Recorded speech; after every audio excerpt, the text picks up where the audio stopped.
So the attrition is about 12,000 No, personnel over the last 10 years. over 10 years, it's much larger than that. Okay, the record reflects that the headcount decreased by 12,000 over the last decade. So that would leave us at 75,000 new personnel at IRS. So I just want the record to reflect that. Now, regarding the audits, and the chairman talked a bit about this, there's been confusion about the meaning of the directive that you cited in the letter last August and then repeated here today. So are you talking about the total number of audits, or are you talking about the proportion of audits on families and small businesses under $400,000? I'm talking about the proportion of those small businesses and families. Okay, so the proportion, I mean, just for the record, the proportion is 90%. So 90% of the new audits will be, according to the data, that we can expect up to 90% of new audits to be on those making less than $400,000. The purpose of this legislation is to vastly increase the audit rates on high-income, high-wealth, complex partnerships. But the data reflects that it's broader than that, especially given the number of personnel. But shifting gears, the number of taxpayers I understand. Earning less than $400,000 increases the audit rates. The rates of audit, rise. and the commitments, are certainly, I believe, very clear. Shifting gears, critical mineral requirements in the Inflation Reduction Act refer to, and I quote, countries with which the United States has a free trade agreement in effect, end quote.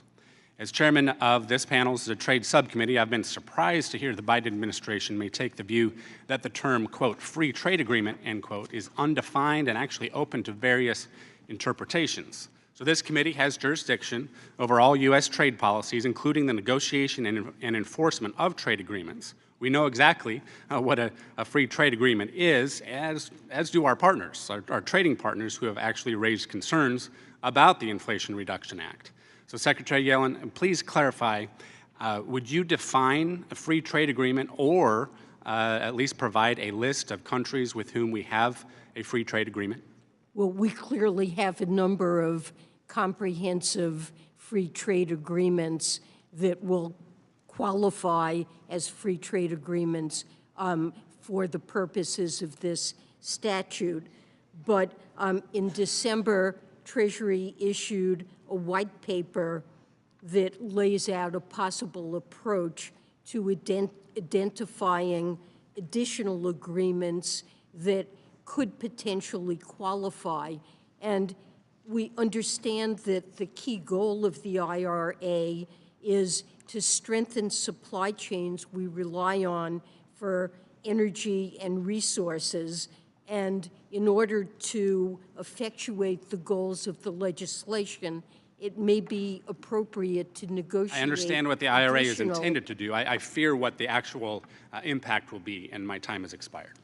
Gentleman from California is recognized. Thank you, Mr. Chairman. And Madam Secretary, thank you for being here and welcome. I have a couple of things I want to bring up, but first I want to be really clear. You were confirmed Secretary in January of 2021. This January, we hit the lowest unemployment rate in 50 years. We went from unprecedented pandemic to the lowest unemployment in decades, and you oversaw all of it. And today, as we heard, 311,000 new jobs in February. As Mr. Neal highlighted, your incredible resume and your history, you are truly a pro.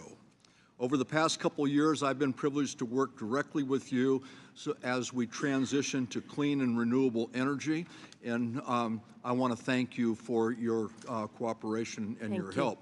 I've got 4 items I want to bring up. We have a limited amount of time, so I'll ask 2 and write you about the other. I'd like to talk to you about my top 2 priorities, disaster relief and mental health, and I'll start with disaster relief.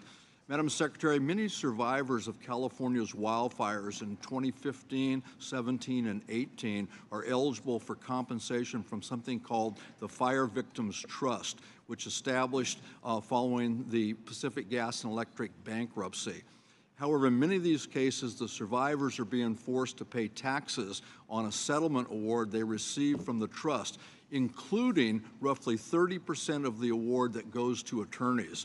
I have a bipartisan, bicameral legislation clarifying that disaster relief payments like these from a trust fund are straightforwardly non-taxable. And I'd like you to work with us and your people to work with us so we can help these folks who haven't even received enough money to rebuild the homes that they lost.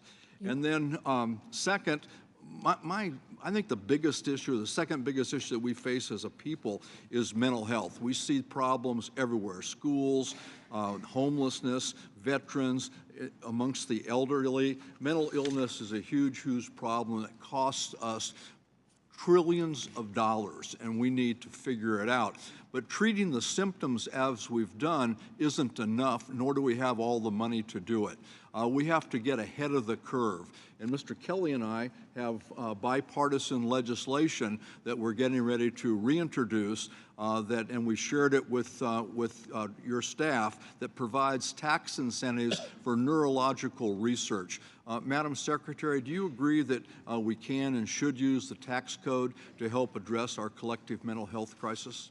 Well, these are critically important problems and, to me, appropriate priorities. And let me say that we will be more than happy to work with you on this legislation. So my staff can certainly be in touch.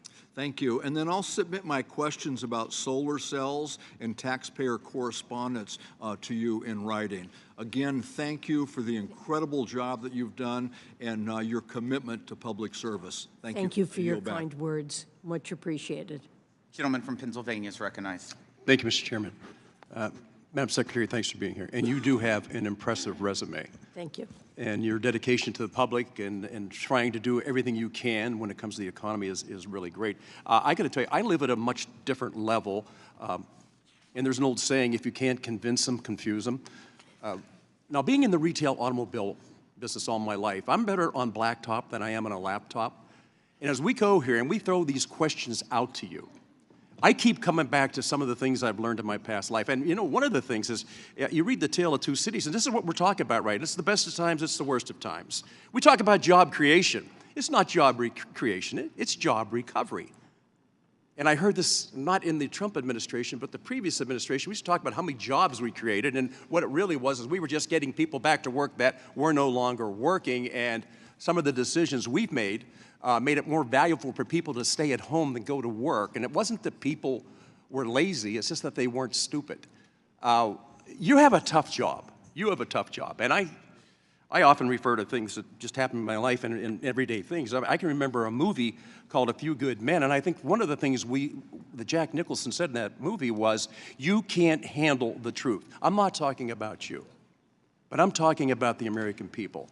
Mr. Buchanan touched on this, and we worry about this all the time. It is the public debt, which is part of your job description, and you really answer to the President of the United States as a member of the cabinet. I am just baffled as where we go from here and how we can put a smile on our faces, because the people I talk to aren't in this room. When I come out of Mass in the morning, I have people that stop me. When I go to Canella's to have breakfast, people stop me. When I go to Cummings to get coffee, people stop me. You know what they ask me all the time? When the hell are you guys going to get this thing straightened out?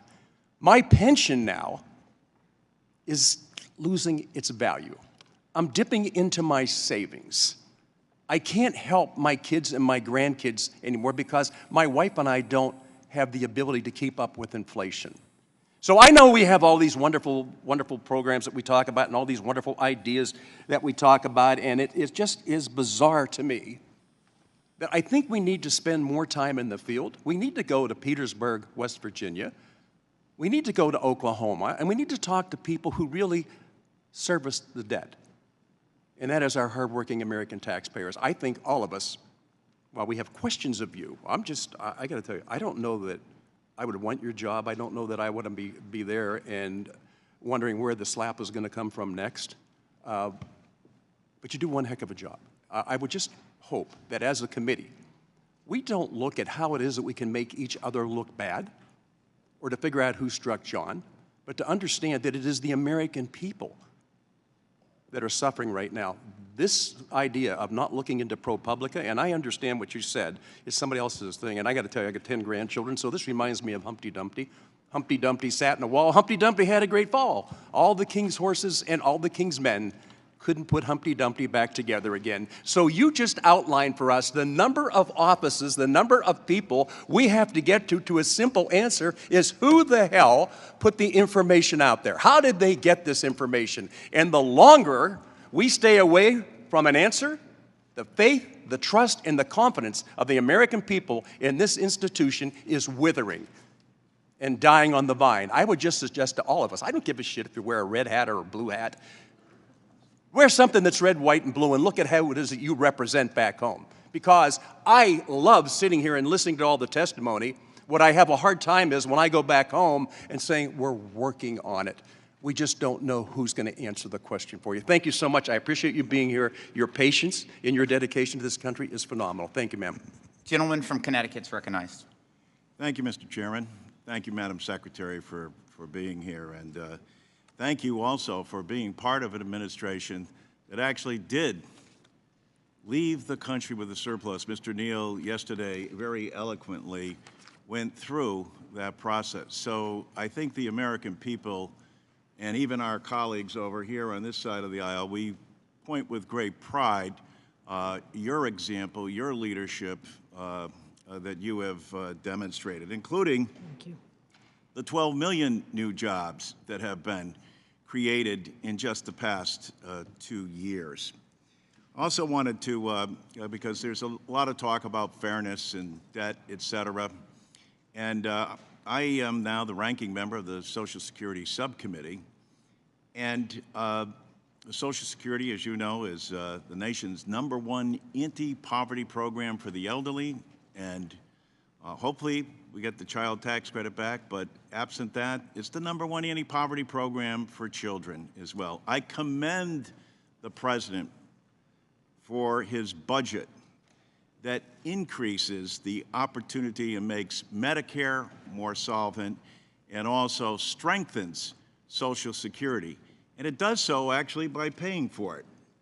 And the President in his comments said, and you pointed to this, that there will be no tax increase on anyone over $400,000. How many Americans does that represent? How many people are in that area of earning over $400,000?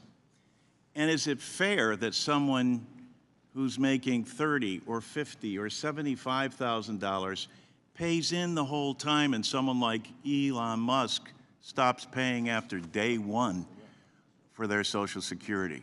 Isn't this about fairness? I think it is about fairness, and I think hardworking Americans who have counted on Social Security and paid into it their entire lives and dependent on it as their major source of income in retirement, I think we need to make sure that it's there for them and that we look for additional revenue to Americans with very high incomes, many of whom in total pay less taxes than a teacher or a firefighter. And throughout the President's budget, there are many proposals to make sure, for the sake of tax fairness, that those individuals pay at least a minimum. A person making $100 million or more should pay at least 25% of their full income as taxes. But yes, I think it's for tax fairness like Mr. critical. Kelly, I go to a lot of places, and everywhere I go, they ask me, when are we going to fix Social Security? And why is it that I have to pay in, and we learned from the President and this exchange, why do I have to pay in constantly out of every paycheck? It's called FICA, Federal Insurance Contribution, and the wealthy do not. Agreed. The only floor vote of the date has been called. As there is only one vote, we will keep the hearing going on. So please vote and then return to the hearing immediately. Gentleman from Arizona. Thank you, Mr. Chairman and Madam Secretary. the nature of the chaos of what we all do. We only have 3.5 minutes, so the tyranny of the clock. When you have high-profile elected members who will say things, because I have an incredible concern of messaging and stability in debt markets around the world, when we will say things like, debt doesn't matter, print $1 trillion coin, modern monetary policy, we can just keep borrowing. Is that helpful as we're trying, and particularly when you're looking at your subscription rates and your auctions? Do you wish on occasion we would just not talk about things we don't understand? Well, look, I think it's critical that the United States be on a fiscal path that's responsible and sustainable. And I know this is more of a message from our brothers and sisters here. Particularly, I have a long list of quotes about debt not mattering from my brothers and sisters on the left, and I think that's a really horrible messaging to debt markets when you and I were trying to convince the world we take this very seriously. I think we should take it seriously, and it does matter. In your banking reg side of Treasury, any concerns over some of the stresses right now in bond markets, particularly your Basel holdings, Silicon Valley Bank, when mark to market? Are you picking up any data that we should be at least cognizant of? Well, I will just say you mentioned Silicon Valley Bank. There are recent developments that concern a few banks that I'm monitoring very carefully. And when banks experience financial losses, it is and should be a matter of concern. To explain, it's the nature of moving interest rates. All of a sudden, if you have to sell the bonds, you're taking quite a loss. In the budget, Madam Secretary, you have a little bit less than $5 trillion of new taxes over the 10 years. Do you have the wherewithal to model that, to say, okay, here's our tax regime, and here's its economic effect on GDP growth? Were you able to do modeling documents? Well, we don't have a gigantic model that shows what the total impact would be on the economy, but we've certainly considered the economic impact in the case of all of the policies that we've proposed. Look, I spent part of my evening, that's why I'm glassy-eyed, trying to read through. I was looking for saying, okay, we're going to raise this much taxes, and we believe it has this much impairment on GDP growth over the 10. If one of your staffers ever could send me a document, I'd love to look at your math. And there are studies, and it is something that we've tried to evaluate in putting forward proposals. Last thing, your capital gains tax would go up to what for very high earners? It would go up to the same rate as the tax on regular income. Okay, so it match regular income, though for high-income individuals. Madam Secretary, but in the current environment, capital gains are substantially affected by inflation. So we would be taxing non-actual gains. We would be taxing inflated gains, inflation gains, not actual appreciation. Should we actually do an adjustment for inflation on those capital gains taxes? It's something certainly to consider. I mean, our tax code is in general not inflation neutral, and this is an area that maybe requires some Thank you, Madam Secretary, and thank you for your patience, Mr. Chairman. Thank you, Representative. Gentleman from Oregon. Thank you, Mr. Chairman, and thank you, Madam Secretary, for being here. When I consider the tone with which you were greeted, I'm amazed that you are willing to come back, and your patience. It's not just your resume, it's your performance. You have one of the most difficult jobs in America, and every American has a stake in your success. Thank you. Yesterday's action by this committee, coming up with this fantasy that somehow the IRS can prioritize $1.28 million billion payments a year to try and sidestep our responsibility to raise the debt limit. I apologize for that. It continues a trend that my Republican friends have had for years in terms of making the IRS job more difficult, fewer people, and more complex returns. I'm hopeful that we can get past that and that we're able to engage with you in a constructive way to avoid economic catastrophe. I do have one modest area of disagreement, and I must agree with my dear friend Chairman Smith about some of the suggestions that we can sidestep working with Congress and redefine agreements as FTAs.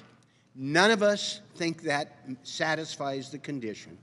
I've worked with 5 presidents on trade issues, and when we do not have a good, constructive working relationship and Congress playing its role, it doesn't end well.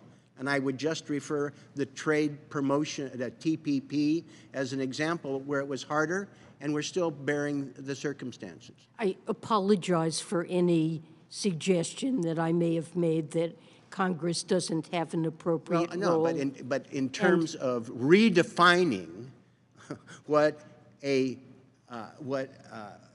the terms are going to be, it's in effect sidestepping us. I hope that I think you will. we have been in close touch with this committee. Yes, I My understand staff that, have but been. But it's different than treating our statutory and constitutional responsibilities.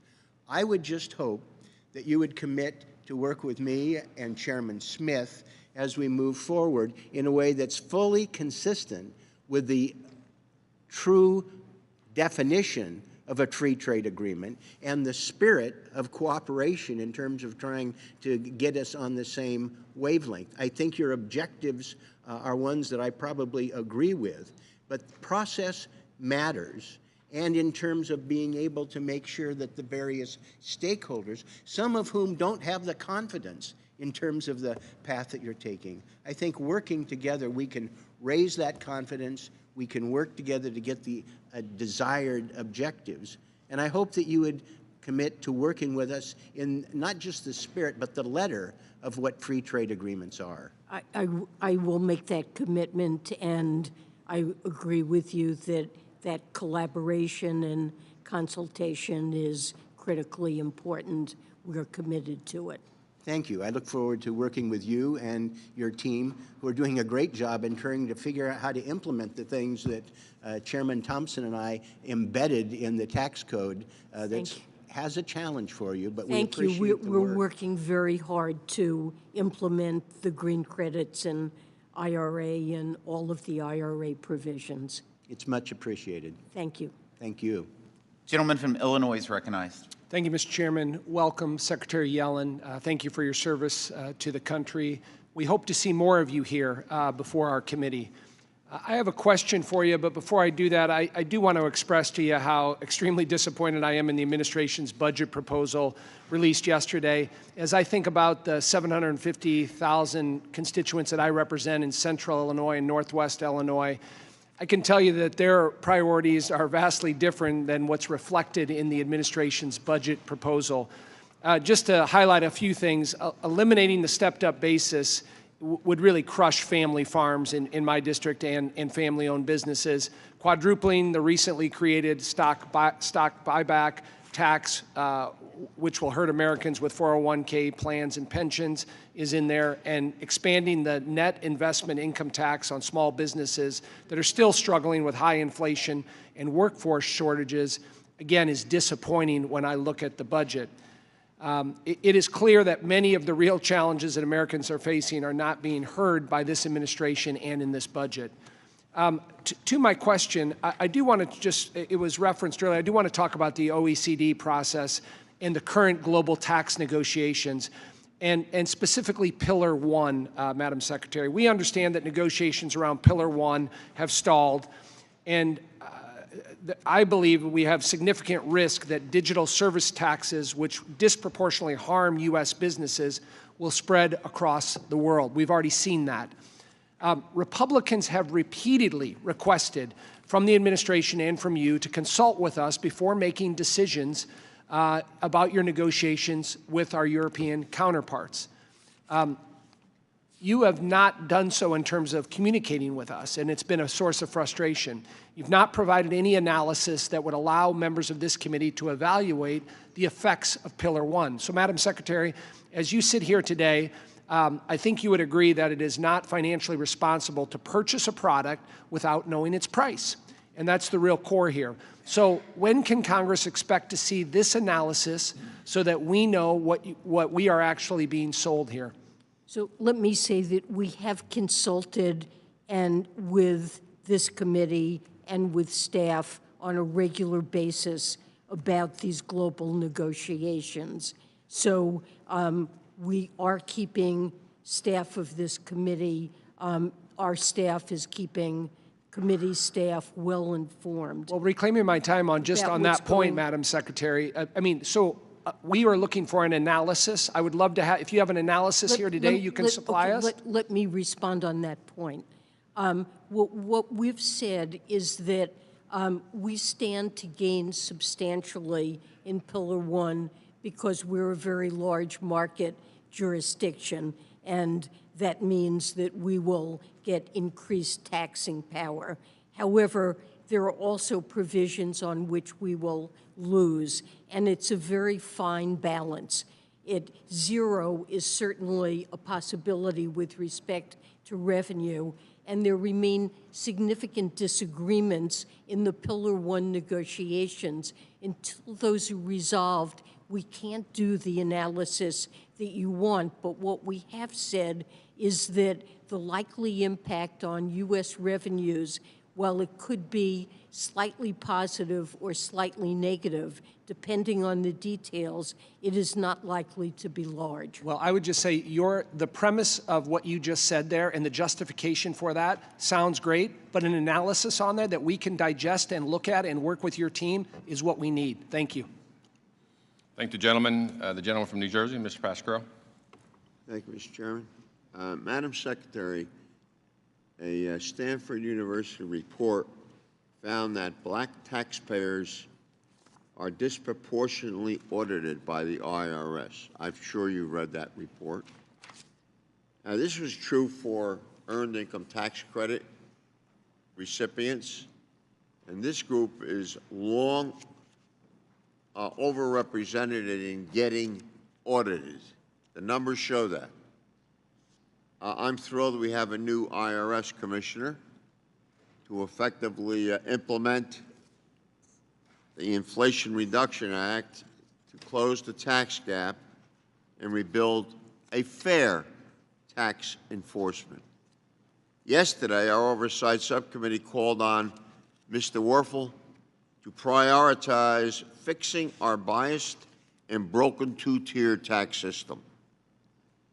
Madam Secretary, will you commit to addressing racial disparities in audit selection?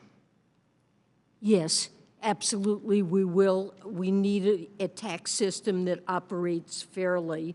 And as you noted, our new IRS commissioner has promised to report back to Congress on this matter very promptly.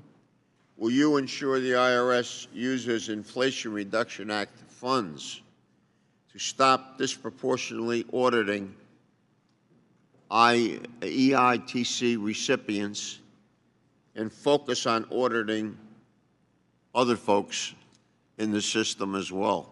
The focus of the funds in the IRA is intended to be high income, high wealth, complex partnerships, corporations where audit rates have fallen to extremely low levels and where most of the revenue that constitutes the tax gap, we know that's where it lies. That is the focus on enforcement. But on the EITC, there are high rates of improper payments. Right. partly because there are firms that improperly file for EITC for low-income individuals, and we do need to attend to that. So it's not the fault of individuals, but there is an issue there that we need to continue to focus on, maybe through education and outreach. You've provided tremendous service to our country. Thank you. Mr. Chairman, I want to bring to your attention the fact that there is a member of the cabinet sitting before us who admits mistakes once in a while. I've never met a cabinet member that made a mistake, so I say that with due respect. Thank you. And I think that's refreshing, and I think that helps bring us together more than anything else. Anything else. I'm serious. And I'm happy to do work with you, and you've done a great job. Thank you so much. Much appreciated. I'd like to thank the gentleman from New Jersey. Now recognize the gentleman from Ohio, Mr. Winster. Thank you. Mr. Pascrell, I'd like to agree that honesty really does help, no matter what we're dealing with. Anyway, thank you, Madam Secretary, for being here. The Tax Cuts and Jobs Act verifiably led to more American jobs, historically low unemployment, stable revenues, higher wages, and COVID hit. And one of the things that COVID revealed to us was the vulnerability of our supply chain, and how it's a national security risk, it's a national health risk. Just look at where we get our pharmaceuticals from. It's China. We can't do it ourselves. We're trying to come back from that. So my question is, how does raising corporate tax rate to a higher level than the People's Republic of China, for that matter, almost any other country in the world, how can that make America more competitive and solve our supply chain problem? Well, I believe it really is important that we invest in America so we can be a competitive economy. And you mentioned the importance of tax rules to private investment in equipment and software. But I guess I would point out, and this is what I mean when I use the term modern supply-side economics, there are quite a few other kinds of investments that are relevant to our productivity and competitiveness, and we also need to focus on those. So infrastructure is an example. Education is another example. I agree with that. You've got to have all those things in place, and you can call them investments or whatever, but also I think that making the business feasible here compared to somewhere else makes a big difference. And that's what we have to consider as well. We've had no inversions since the Tax Cuts and Jobs Act, and I don't want to see that go away. But also, we talk about lowest unemployment now, and it's so low, but the NFIB says half of their small businesses have help wanted signs out. Virtually every business I go to now, small employer, large employer, they said, what's your biggest problem? It's getting workers. Agreed. Okay, so could you explain, not only for me, because I think I have a good idea, but explain to the American people and explain to these businesses why, with such low unemployment, they don't have employees. Well, I mean, that's partly what the problem is that the demand for workers in this economy. Where'd they go? They had the workers before COVID. Well, the COVID pandemic accelerated retirements. We have seen labor force participation for both adult men and women rise above previous levels. And the president's budget focuses on providing households the child care and other support they need to work. And I think it's really important to boost labor's supply. And the president's budget is focused on that. My point is, it's not completely honest if we just say, hey, unemployment's low. Well, Yeah, but it's still a problem to get employees, so we can't pretend there's a it rosy is. picture. We've got to address all these other issues. It is a problem that many businesses, most businesses face and are trying to deal with. Thank you. I yield back. Appreciate it. Gentleman from Illinois is recognized. Thank you, Mr. Chairman. Thank you, Madam Secretary. And I thank President Biden for prioritizing policies that would provide meaningful relief to Americans, both young and old. I deeply appreciate the recognition that making the adoption tax credit refundable is essential to removing income as a barrier to adoption. I thank the President for advancing an even greater child tax credit to lift even more children out of poverty. The CTC was a lifetime in my communities, and its absence makes children more vulnerable. I also want to thank you for prioritizing the improvements to the Earned Income Tax Credit that I have long championed in my responsible fatherhood legislation, and for preserving the protections for foster youth and youth experiencing homelessness. I thank you for permanently ending the taxation of forgiven student debt and for all the other policies that would make our country stronger. I hope that you will consider the importance of direct tax credits for child care and rent as supplements to the strong budget you proposed. As we saw with the modernized child-dependent tax credit in 2021, direct tax credits serve as an essential tool for helping every eligible working parent or cost-burdened renter given the limited availability of other assistance such as vouchers or low-income housing.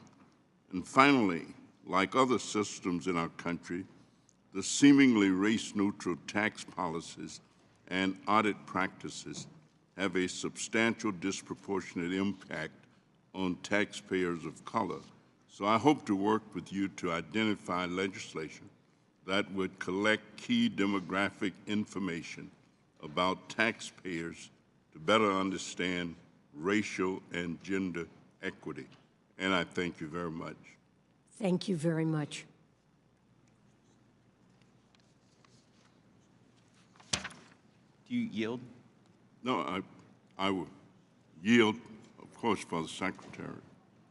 Oh, well, certainly the President supports the child tax credit and earned income tax credit, and would work with you to consider the child independent care credit, which was passed earlier by Congress, but by the House, but isn't in the Green Book proposals, but would certainly look to work with you on that. Well, thank you for all of your accomplishments. It's certainly a strong budget, and we look forward to continuing to work to make it even stronger. Thank you very much, and I yield back. Gentleman from Texas is recognized. Thank you, Mr. Chairman. Thank you, Madam Secretary. I'm the budget chairman, and we will have a budget. My Democrat colleagues, the last 4 years, did not have a budget. So it's rich when I hear them talk about us presenting a budget. Second thing I want the American people to know is y'all sent your budget late, and so the process is delayed. And we're going to take our time, and I hope you appreciate this, to unpack what's in this massive budget proposal. We're going to analyze it, and we're going to lay it out for the American people. So that will be the process. We will have a budget, and we will be able to compare not just the numbers, but the priorities, the policies, the values, and the vision that we differ on for the future of this country. Quick question, if you could, just a yes or no on this. Does the amount of government spending that we have been pushing out over the last couple of years, about $10 trillion, 6 of that is borrowed money, that's adding to the debt, about $6 trillion. Does that, has that contributed to this 15 consecutive months of record inflation? And as you I'm sure are aware, inflation that is cutting the budgets of our working families, really devastating poor people and seniors on a fixed income. But Is spending contribute to that? Federal government spending contribute to that, yes or no? Well, I believe that that was critically important support to make sure we didn't end up with a scarred labor force at a time when the risk was we could see. So is that a yes, that serious. has spending contributed to inflation? Just yes or no? Forget your reasons why. You make that case to the American people. I'll say that the American Rescue Plan that was Democrat supported, no Republicans, jammed through, was more about bailing out union pensions and paying teachers' unions for schools that never opened our children. We can debate that point. Well, I Does think spending contribute to I inflation? believe that most of the inflation we've experienced reflects disruptions from the Okay, pandemic, Madam Speaker, the supply side of Madam the Secretary, economy. Madam and- Secretary, please, and with all due respect, I ask for a simple answer. The American people know that the spending that has flooded the marketplace has created this gap in supply and demand, and it is punishing as the worst of regressive taxes on all Americans.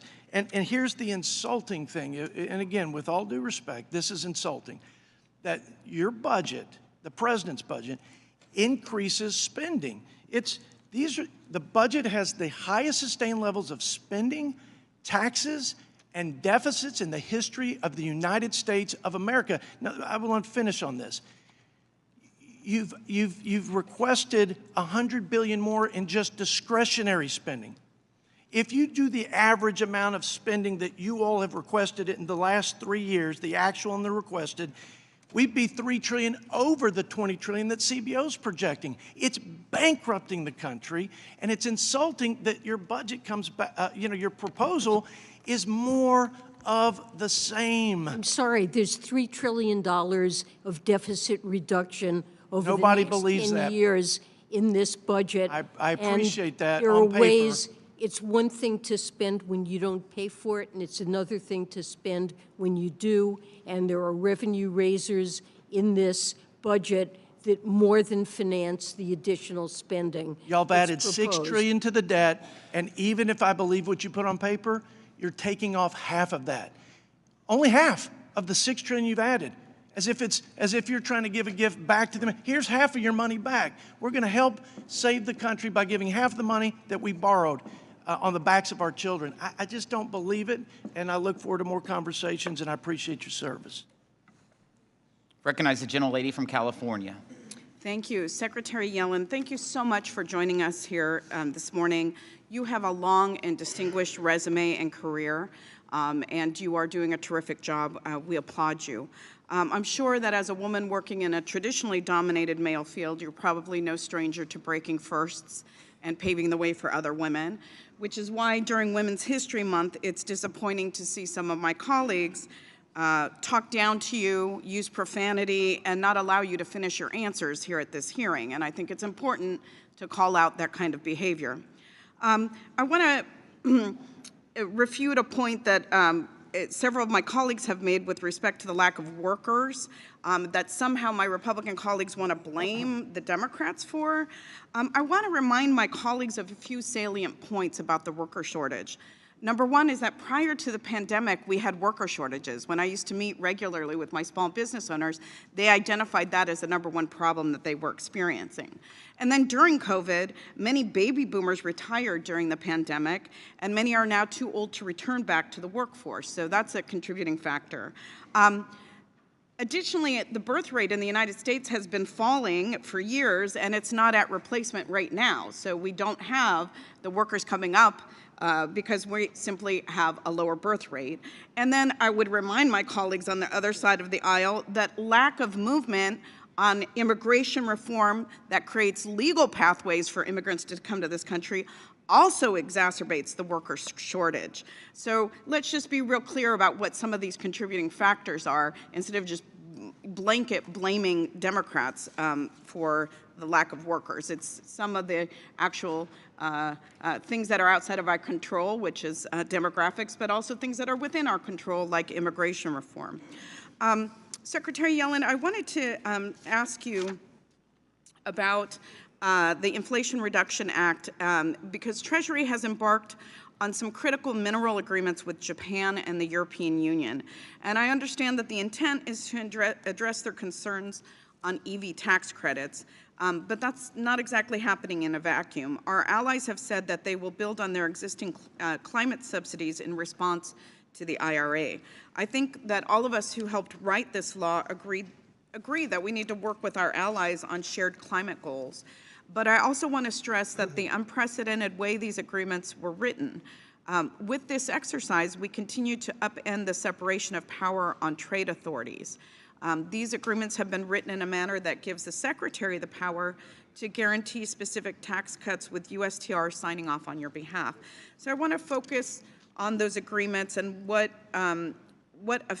how they'll affect the domestic union supply chains that we're trying to foster as our partners try to expand their investments.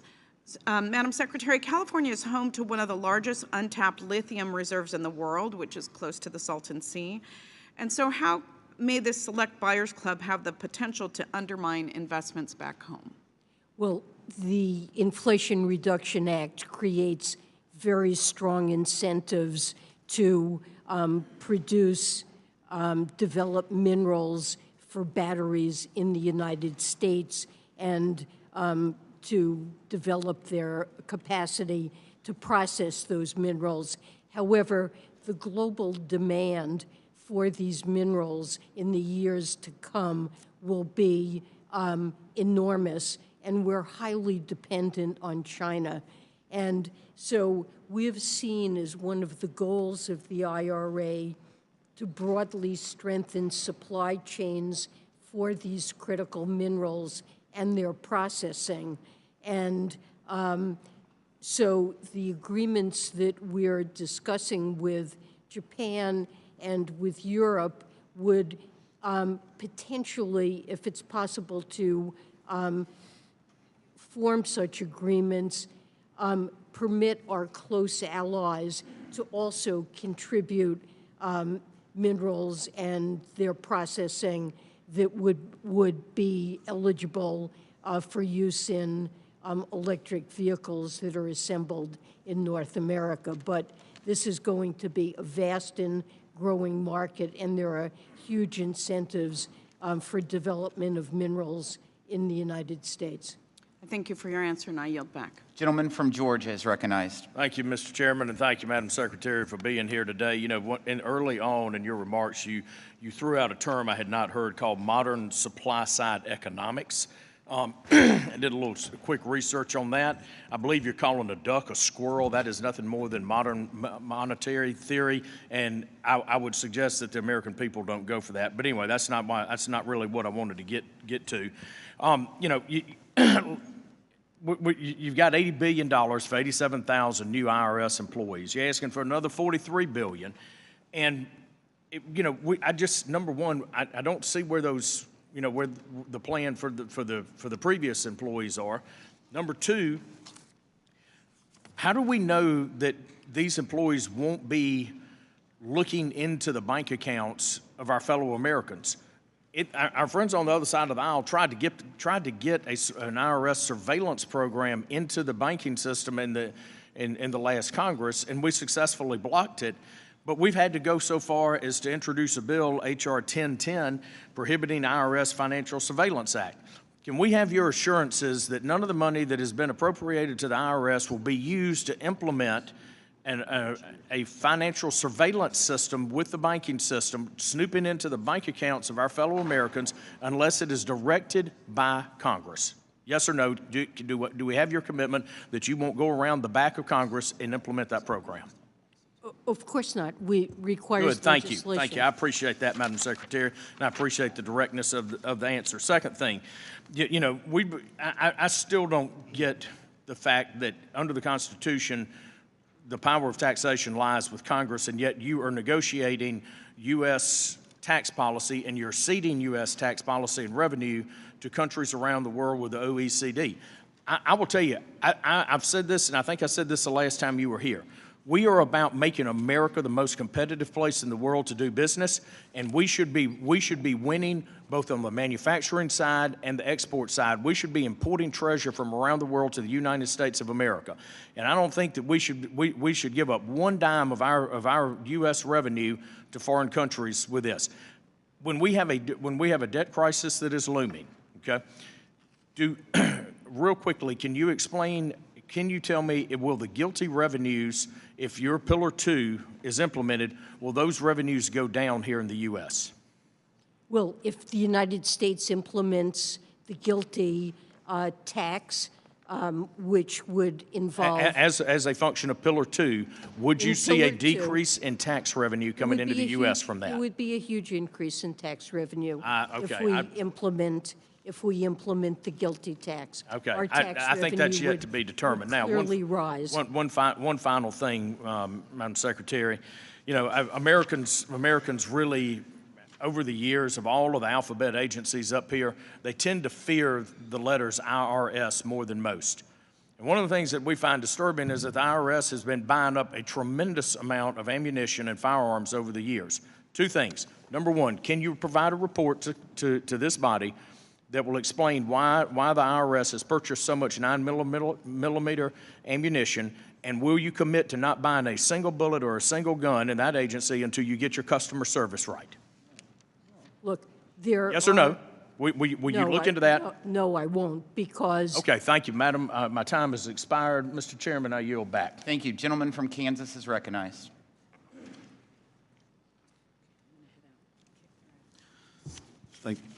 Thank you, Mr. Chairman, and thank you, Madam Secretary. Over here. We're doing 2 for 1. I'm sorry. Thank you, Madam Secretary, for joining us today. You know, as we were meeting today, you know, we just got the administration's budget yesterday and tried to dig through the numbers and get an understanding. But, you know, just from top line, over the next 10 years, we're spending $8.2 trillion in spending. We're raising in revenue, or bringing in revenue, $65 trillion, which equates to a corresponding deficit of $17 trillion. Now, I know you said that we're having a $3 trillion cut in the deficit, but just because we're not making a $20 trillion deficit, it's still a $17 trillion increase over the 10-year period. And we talked earlier a little bit about the 15% increase in the department after already getting the $80 billion last year, and with us being in debt, and actually next year, over 1 out of $4 that is being spent in the 2024 suggested budget is borrowed. It's almost 1 out of $3 is borrowed, 30% of the spending next year. So today I want to focus a little bit and follow up a little bit on my colleague from Georgia who talked about the OECD and particularly talked a little bit about the OECD Pillar 2 and the impact on the U.S. competitiveness in the world. And what's being negotiated is some radical changes in the international tax system. And we've sent a letter to my office, or there was a letter that you sent back to my office indicating you look forward to working with us to implement this. I can tell you that Congress isn't in favor of this. As several of us have mentioned, we have very main concerns, and Congress doesn't want to implement something that will make America weaker and less competitive. So, you know, last year, the Democrat majority in Congress wouldn't even pass the Pillar 1 or the Pillar 2 and OECD provisions. So have you informed the other countries that we're negotiating with that, you know, it wouldn't pass last year and it's probably not going to pass under a Republican Congress this year? My understanding is that there were members of Congress that did not want the United States to go first in implementing a 15% minimum tax country by country. We already have a 10.5% GILTI, or minimum tax on earnings of American multinationals abroad. And now the European Union has adopted it and other countries are moving forward. Japan, the United Kingdom, Singapore, many countries are going forward with this. So the issue of our going first and will others follow no longer exists. Well, yeah, and well, it's critically important for us to It does change, though, if we, before I run out of time, if the proposal is to raise our GILTI to 21%, when everybody else is doing 15% is all that they have to do, I mean, that's going to make American businesses less competitive. Well, no, and, it's and not. At the meantime, with the under-tax provisions, it's going to actually allow other countries to still race to the bottom through this process. That isn't right, because right now we have a 15% tax and no other country has any tax whatsoever. So there's a 15% gap. Now they're all going to have a 15% gap, and we're proposing that we go to 21, which is a much smaller gap of 6%. We're a competitive, attractive place to do business, and having a lower tax rate on the earnings of American companies abroad than they would pay at home is an incentive to shift jobs out of the United States abroad. And we're more competitive, and we're narrowing that gap, which makes it more attractive to invest in the United States. It really is. And disadvantage. We would agree on that U.S. competitiveness is hurt, and that's what was addressed. And I've run out of time, but I'll yield back, Mr. Chairman. Gentleman from New York. Thank you, Mr. Chairman. Madam Secretary, yesterday this committee held a hearing on the technicality of a proposal where there was a lot of talk about debt, deficit, and priorities. At the same time, the President released a $6.9 trillion budget plan, 182-page document, the deficit by $3 trillion over the next decade. Bloomberg Economics put out a comprehensive report last month saying that President Biden was on track to becoming the greatest jobs-producing president in U.S. history. Nearly 13 million jobs in the past 26 months, including 504,000 in January, 311,000 that was announced this morning for the month of February. They forecast that while inflation was at 9.1% in June of last year, the forecast for this time next year is 2.25%. 92% of Americans now have access to affordable health care, and we are beginning through the Inflation Reduction Act to compete in a real sense with China. You know, the Stone Age didn't end because we ran out of stones, and the oil age won't end because we run out of oil. The oil age will end when we find a way to do it that is cleaner, quicker, and more competitive. The Inflation Reduction Act includes two major pieces. One is a $7,500 tax credit for Americans to purchase electric vehicles, and also a tax credit for American manufacturers of batteries that is estimated to reduce the cost of an electric car by an additional $9,000. It seems as though, you know, we finally got the message that we need to be tough about China, but we need to be tougher on ourselves about China as well. And these initiatives in the Inflation Reduction Act and in this budget, I think, go a long way to doing that. You're the 78th Secretary of the Treasury. You were appointed in January of 2021. And just your thoughts about these and other efforts that are in the budget toward the goal of increasing American competitiveness, accruing to the advantage of the American people and the American consumer. Well, thank you for your comments. I strongly agree with your assessment of the Inflation Reduction Act. It is already having a dramatic effect on investment in the United States and job creation, and will make us more energy secure and more competitive and deal with the really national security threat that reflects our over-dependence on China for the provision of many, both battery components and electric batteries, solar panels, wind turbines, what we need to be energy secure, to promote clean energy. So this is a huge step. The Semiconductor and Chips Act addresses our dependence in China and reduction in competitiveness in manufacturing semiconductors in the United States, and that's having a huge effect already in job creation.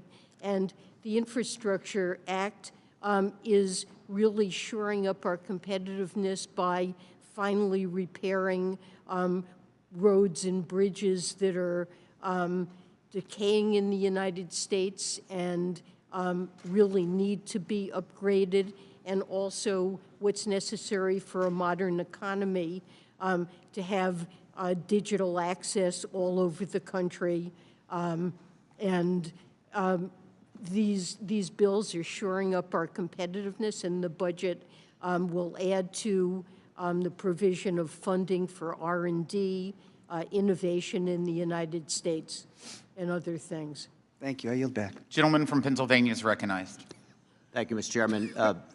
Madam Secretary, thank you for your service to our country. I was pleased to hear, in response to one of my colleagues' questions earlier, just a little while ago, you said that the debt, these matters, and I quote, should be taken seriously. When you and I talked last year during this hearing, you said, and again I quote, it is desirable to reduce deficits. Do you still feel that way, Madam Secretary? Yes, I do.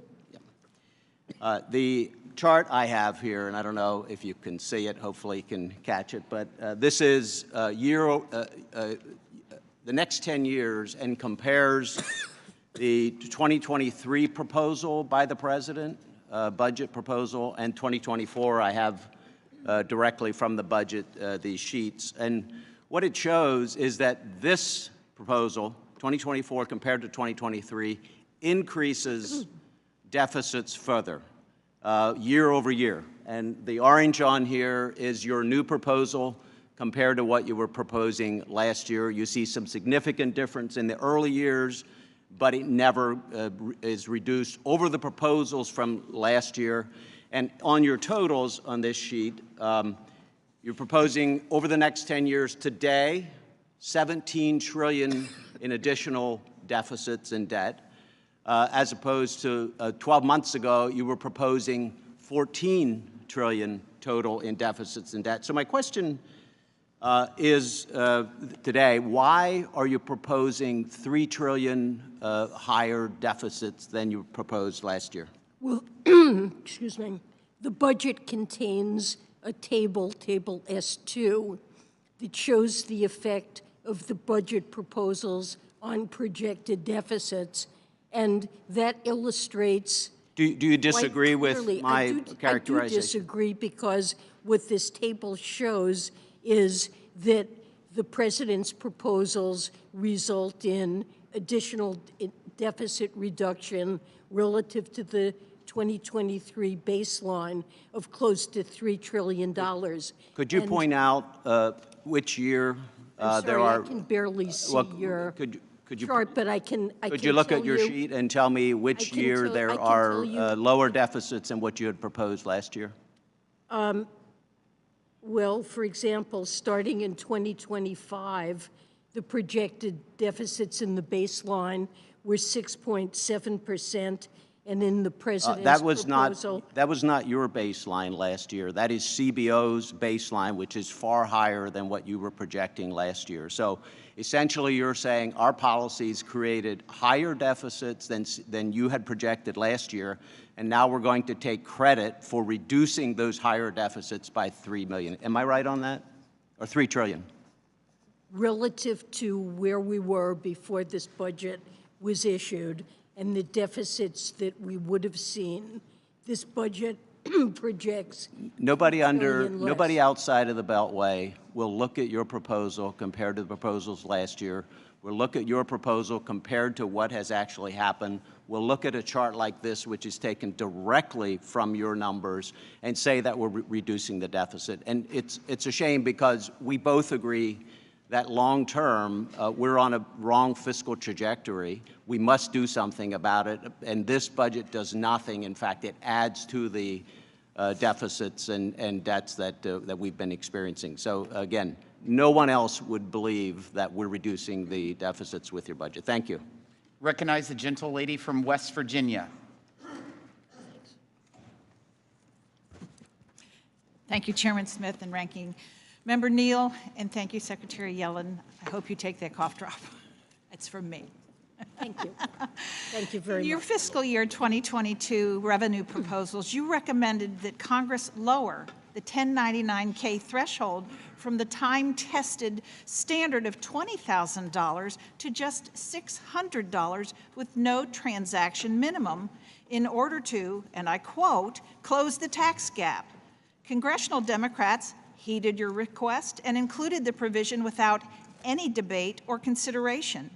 President Biden signed it into law, and he touts the accomplishments of that bill to this day. In December of last year, your IRS delayed the implementation of the provision that you recommended for a full year. The IRS cited the difficulty in administering the program as just one reason for this delay. Your IRS had a full year to prepare and to send taxpayers a bill that they likely didn't owe, and you could not handle the burden.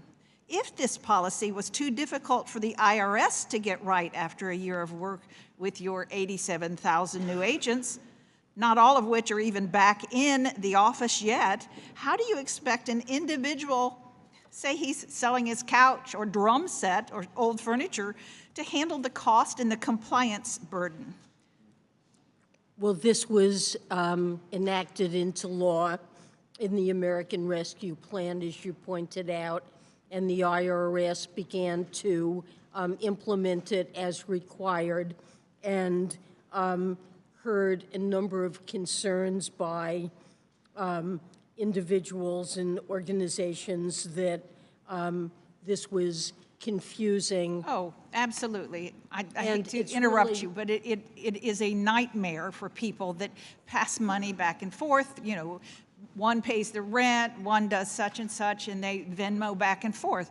I've spent the better part of 2 years trying to fix the mess that the Democrats created with this provision, and I want to thank every one of my Republican colleagues for co-sponsoring my bill, H.R. 190, and I certainly hope that my Democrat colleagues will do the same thing to protect all of our constituents from an undue burden on just a bad policy.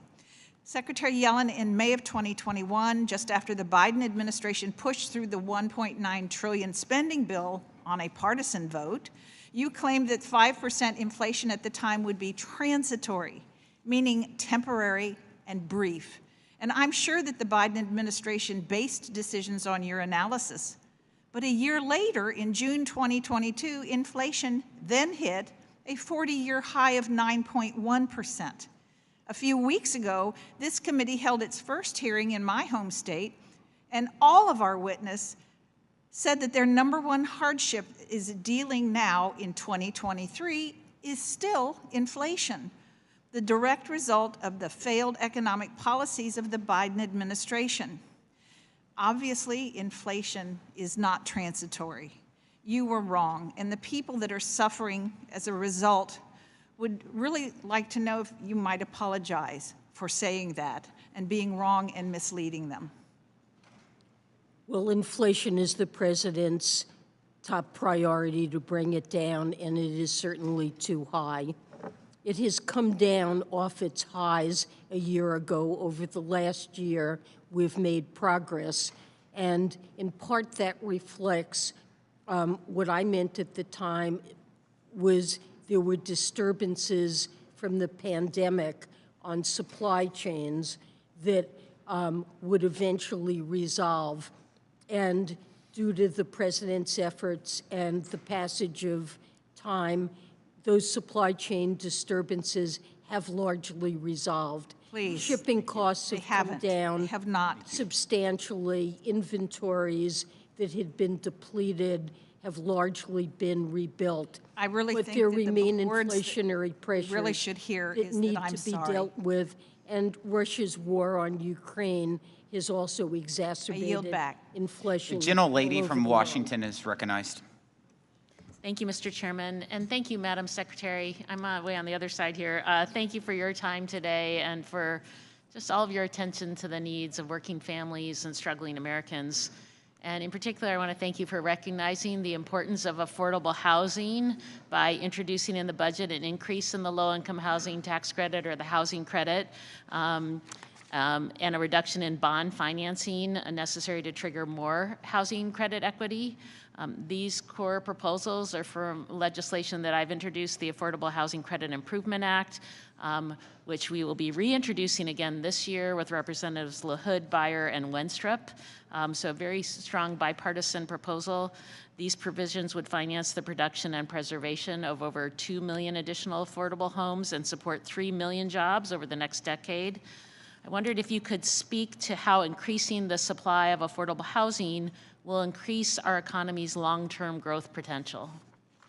Well, I think we really have a serious shortage of affordable housing, and it really makes it very difficult to hire workers, to be able to support business expansion when lower-income workers are unable to even afford to be able to live anywhere near where they work. And I think that's been a failing of our housing policy that we believe should be corrected. Yeah, well, thank you so much for including that. I wanted to switch gears a little bit. Last year, this committee held a hearing to discuss ways to strengthen economic relations with Taiwan. One way to do so would be by negotiating an income tax agreement, which would boost investment and create jobs by reducing double taxation on U.S. and Taiwanese businesses. I wondered if you could update the committee on how Treasury is evaluating Taiwan's request for an income tax agreement with the United States.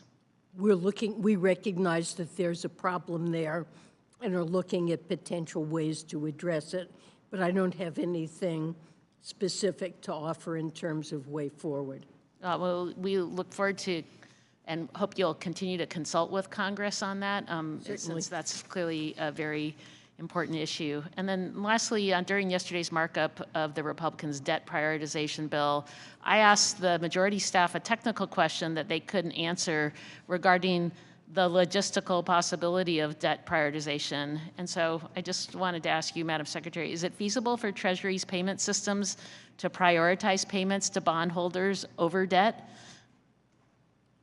I think that we should not think that prioritization is a solution to the debt ceiling issue.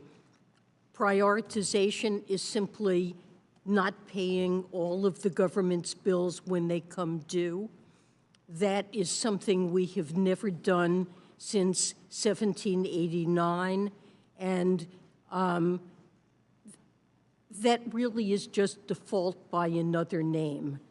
So what's critical is that we maintain our commitment to pay the government's bills, all the government's bills, when they come due. And if we don't do that and think that there's some shortcut around it that will avoid economic chaos, we're kidding ourselves, because not paying the government's bills will produce economic and financial collapse. And I would say that Fitch has already made clear in comments that they issued that a failure to pay all of the government bills would potentially prompt a downgrade of our debt.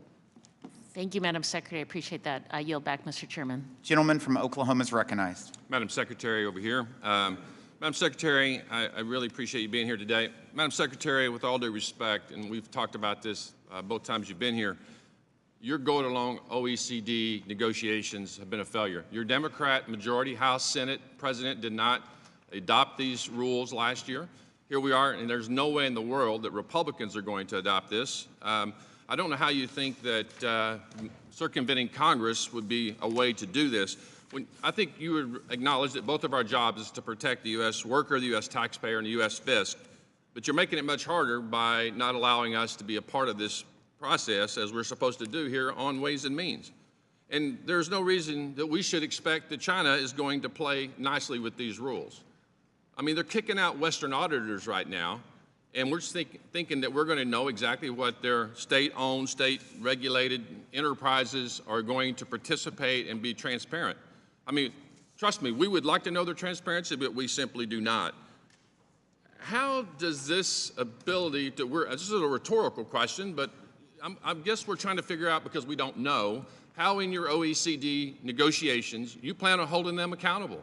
You know, Madam Secretary, the American people need to know this. I mean, we're transferring and redoing our entire international tax system, your words, not mine, to stop the race to the bottom. And we have asked repeatedly, myself, Kevin Brady, others, I'd like to once again submit another letter for the record requesting Without information. objection. Thank you. Madam Secretary, what are you doing to prevent China from cheating? Madam Secretary, when are you going to release the analysis of the impact of Pillar 1 and Pillar 2 tax frameworks on the U.S. fisc? And do you have the revenue modeling data, or are you just not sharing it? Or do you not have the data at all? And I'll give you the remaining 1 minute and 34 seconds to respond to all those questions. We've presented in the budget estimates of the impact of Pillar 2, which we urge adoption of by Congress. Other countries are adopting Pillar 2. The European Union has already adopted it and put it into effect. And this is a huge positive for the United States. Of course, it's up to Congress to decide if we should come into compliance with Pillar 2 or not. But we're the only country in the world that imposes any tax at all on the foreign earnings of domestic corporations. No other country does that. And what the OECD agreement does is 137 countries agreed that they will start to do what we already do. And they have agreed to impose a higher tax rate than we currently, so, Madam Secretary, if you have all the, with all due respect, How is that bad for the competitiveness? Madam Secretary, I agree. You know that sounds all great, but we've asked time and time again for you to give us this information for the last 2 years when we were not even in the majority. We have consulted regularly with this committee. Excuse me? We have consulted regularly with this committee. You have not responded with the information we requested. Madam Secretary, in the remaining 7 seconds, answer the question how we're going to hold China accountable. We can't even keep balloons from flying across the United States. How are we going to hold them accountable to the OECD framework? If China's not accountable, we will tax the income of Chinese companies operating in the United States. And the same is true for all other countries that adopt Pillar 2 and its associated under tax payments rule. That's the strong enforcement mechanism that's built into this agreement, that a country that is non-compliant and decides they wish to be a tax haven, that other countries have the ability to punish that by taxing those firms themselves. You're assuming a fair playing field. I yield back. Thank you. The gentleman from North Carolina is recognized. Thank you, Mr. Chairman. Thank you, Madam Secretary, for coming. Is the workforce participation rate a different statistic than the unemployment rate? Of course. Yes. So our unemployment rate may be the same as it was pre-pandemic, but our workforce participation rate is a full percentage lower, which means more than 2.5 million workers are not in the workforce. You've said you think a great number are retirees. I would submit that's not the case. We right now, because Biden's continuation of the public health emergency continues with 18 million people on Medicaid who do not qualify for benefits and therefore not going into the workforce. Second is that retirees that left, our stock market has crashed, inflation has gone through the roof, so I don't see those people staying at home. So it is disingenuous to say that we're in the same situation as we were pre-pandemic. We've been paying people and enticing them not to come back to work. Second point, the Inflation Reduction Act passed without a single Republican vote. It was done behind doors, a very partisan piece of legislation.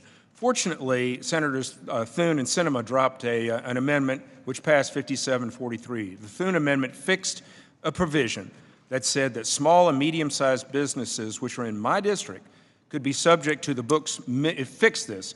If not, they would have been subject to the book's minimum tax, administrative, and financial burdens. I think that the congressional intent was very clear. I think this administration has done everything it can to run around congressional intent. I ask unanimous consent to insert into the text the amendment, debate, and the final vote tally for the record, Mr. Chairman. Without objection, so ordered. Secretary Yellen, as you remember, there was a bipartisan amendments to clarify this in small business. Do you agree it was the intent of Congress in the Thune Amendment was to maintain the current law aggregation rules? Yes or no? I want to make sure I understand. You're talking about the corporate alternative minimum tax? Would stay in its current state. So it only applies to corporations with financial statement or book income in excess of $1 billion. All right, thank you. On another topic, I've heard from many small business in my district. I have a very research and development strong district and state in North Carolina, very concerned about the lapsed R&D expensing loss. This is a major problem for new startups when they're trying to develop new cures and new drugs. This is supported in the House and the Senate by Democrats and Republicans. But as far as I can tell, the R&D expensing was omitted from the budget. Will you commit to helping us get Section 174, the R&D expensing, across the finish line so that these companies will not be hurt? Well, we are in favor of support of R&D. Currently, the FDII, which is part of the taxation system for firms with derived intangible income. So it's really hurt our young businesses that are trying to start out. We that and working with Congress to put something more effective. I appreciate that because it hurts small businesses that are trying to put new molecules, new cures when they have no income coming in. Lastly, can you explain to me what the rationale is of taxing unrealized gains? We are taxing something that someone has not even realized yet, when in the future that number could actually be a loss. And so we're going to go after them for a potential. It's like putting somebody in jail for a potential murder that they might do. So what is the rationale? We have a situation where hardworking teachers and firefighters are paying a higher share of their income in taxation than billionaires who derive most of their income from unrealized capital gains. Well, they have to realize them to gain income. Well, we're suggesting a tax on individuals earning more than $100 million that would essentially be a prepayment of taxes that are due upon death. So we want to get the money in now so we can spend it now so there'll be even further deficit in the future. I think it's entirely fair that extremely wealthy people should I'm not, thank you. I've used up my time, but I'm not talking about the wealth of the person. I'm talking about the actual theory of attacking somebody before they've actually gained their money. And again, it's like putting somebody in prison before they've done the murder. So we want to thank you the for that, gentleman. Mr. Chairman. I'll yield back. Yep. The gentle lady from California is recognized. Secretary Yellen, I thank you for being here. Last year, during our fiscal year 2023 hearing, I asked you what Treasury was doing to address the unacceptable fact that low-income EITC filers were getting audited 4.5 times more frequently than all other taxpayers earning under $500,000. You answered this. You said the resources available to the IRS have been simply gutted, and it does not have the capacity to enforce our tax laws as they apply to high-end evaders. It also meant that taxpayer experience was unacceptably poor with long wait times for calls and a backlog of unprocessed returns.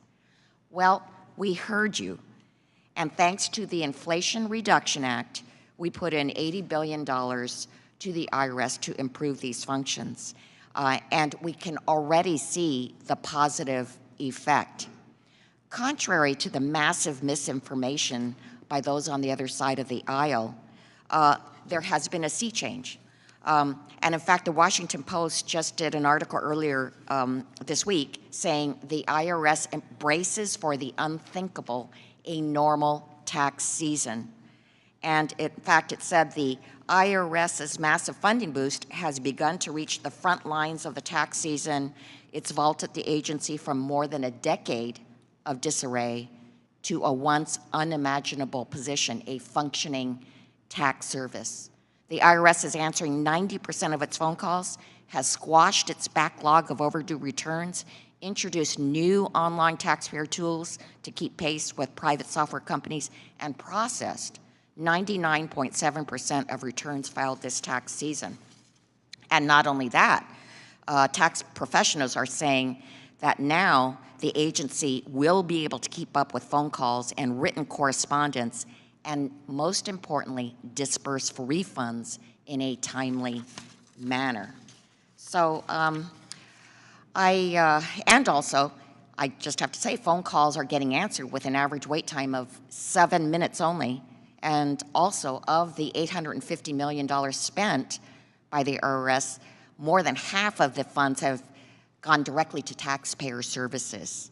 Yes. I also want to address an issue from earlier, which is the IRS does have a law enforcement team that they use for extremely serious cases on noncompliance. Earlier, the gentleman from Georgia demanded there be no additional ammunition purchases. But actually, these law enforcement officials need ammunition to even qualify for their job.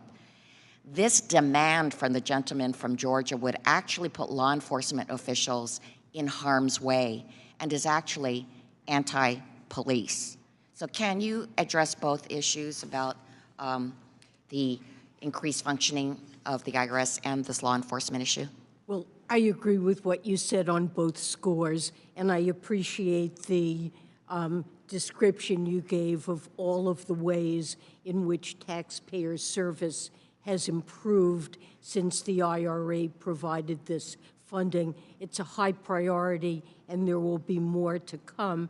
And there will also be a focus on hiring skilled tax attorneys and accountants who will be able to audit the returns of high-income and wealthy taxpayers, complex partnerships, corporations, where we know there's very substantial underreporting of income, and there will be an increased payoff to that over time, and that will be another important focus that you will see play out in terms of a reduction in the tax gap over time. With respect to the officers and the bullets, it's true there is a small cadre of essentially, they're trained as law enforcement officers, individuals who do carry weapons to deal with very... Gentlelady's time has expired. Thank you. Gentleman from Tennessee is recognized. Thank you, Mr. Chairman. Thank you, Madam Secretary, for appearing today. I want to go back and talk about the Inflation Reduction Act and follow up on Congressman Adrian Smith's questions and maybe Congressman Drew Ferguson. When we've been asked you about the number of audits, specifically of those taxpayers making less than $400,000, your reply has been something to the effect that it won't increase compared to historical levels. My question to you is, isn't it right that the actual number of taxpayers making more or less than $400,000, those audits will increase? Isn't that right? Well, the actual number? I don't have that information, but if the size of that population goes up and you maintain a constant audit rate, the number would probably rise. Fair enough. And that's as a result of the passage of the Inflation Reduction Act, correct? Well, I'm not sure what you mean by that. I mean, we voted, I voted against, the creation of the Inflation Reduction Act, which increases the number of audits. We've established more than 400, those taxpayers more than $400,000. I asked you about the number, not at historical levels, the actual number of taxpayers making less than $400,000. You gave me your answer, and I'm asking you, isn't that, ma'am, I'm asking you, isn't that a direct result of the passage of the Inflation Reduction Act? it depends on what the policy is. I've directed the IRS not to raise audit rates on individuals or small businesses earning under $400,000. And what's happened is the IRS has been starved for resources. Let me ask you this. This is in relation to the letter that was sent by the Congressional Budget Office to then-ranking member Kevin Brady and then-ranking member of the Budget Committee Jason Smith, dated August 25th, 2022. How will taxpayers with incomes less than $400,000 be affected by the Act? And I realize you don't have the letter in front of you. The Act will affect taxpayers with incomes less than $400,000 in several ways. Activities other than audits, such as collections and automated screening and document matching, are not constrained by the Secretary's directive, and under the 2022 Reconciliation Act, the amounts they generate will be greater for taxpayers with all amounts of income, CBO projects. My question to you is, you don't have any reason to doubt what CBO cites in this letter, do you? Look, we want taxpayers to be able to pay and to pay the amounts that are due. And presumably improvements in technology may raise compliance in ways that are not directly related to the fraction of individuals that are audited. And you know, the failure automatic of screening of and document matching an for those agency- taxpayers under $400,000 will be increased. You don't disagree with the CBO report, do you? I haven't read it in detail, but Fair enough. I'll submit this for the record. You know, My we have a time is- $7 trillion tax gap, and the IRS really needs to close that because it undermines the fairness and effectiveness of our tax system, not to have a system that collects taxes that are owed and due. The gentleman from Pennsylvania is recognized. Thank you, Madam Secretary, for being here and for your time today. We appreciate it. I want to address a separation of powers issue and concerns with the IRA. The IRA's free trade agreement requirement, specifically for critical mineral inputs on batteries, was clear, and congressional intent upon the passage of the IRA with respect to that was clear, and yet the administration is now seeking to redefine free trade agreements, which everyone knows to do that would require approval by the members of this body, now referring to it as a, quote, free trade area, in order to extend the law's benefits to Japan and the European Union, with which the United States does not have a congressionally approved free trade agreement. Madam Secretary, are you aware that during the pandemic semiconductor chip shortage, Japan and Germany withheld semiconductor chips from U.S. automakers here in our country in favor of their own automakers? I wasn't aware of that, but Are you also aware that the United States accepts Japanese vehicle certification on imports from Japanese autos into our country? However, Japan does not reciprocate. I'm not aware. I'm not aware of Japan, in fact, Madam Secretary, Japan's rules intentionally do not conform to U.S. car regulations. U.S. car manufacturers must navigate a very complex environment when exporting to Japan. These are non-tariff barriers that disadvantage autos made here in the United States. Next question, are you aware that just this week, the U.S. ambassador to the World Trade Organization stated that Japan must take bold steps to lower trade barriers related to autos and agricultural products? So, look, with respect to the IRA in Japan, Japan does process and extract critical minerals that are used by American car makers.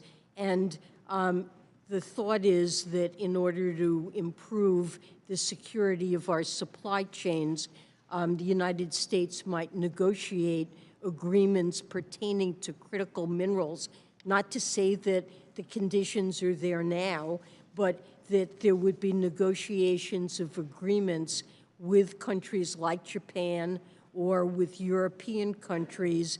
There would have to be requirements. They wouldn't, presumably a requirement is that you couldn't put export controls in place I understand that, but with in a regard- crunch would prevent, enable a country to Understood. withhold exports. So this would be a matter of arriving at agreements. They might have labor or environmental But standards. surely you understand that promote free requires trade. congressional approval, correct? This misinterpretation is essentially a balance of power, I a think we separation of power need to issues. be in close communication with this Understood, but I just want to committee. point out the disparity. Absolutely. Are you aware that U.S. autos exported to the EU incur a 10% tariff? However, the United States only imposes a 2.5% tariff on European auto imports. This may all be true, but what we're talking about are critical minerals and attempting to meet the objective of Congress in passing this legislation. My time's about to expire. Last question. To improve supply chains. Last question. Are you also aware, this is to my point, that China is the biggest supplier of battery technology and production to both Japan and EU, the countries I'm referencing? We're trying to reduce our dependence on China with this legislation. My time has expired. I yield back. The gentlelady from Wisconsin is recognized.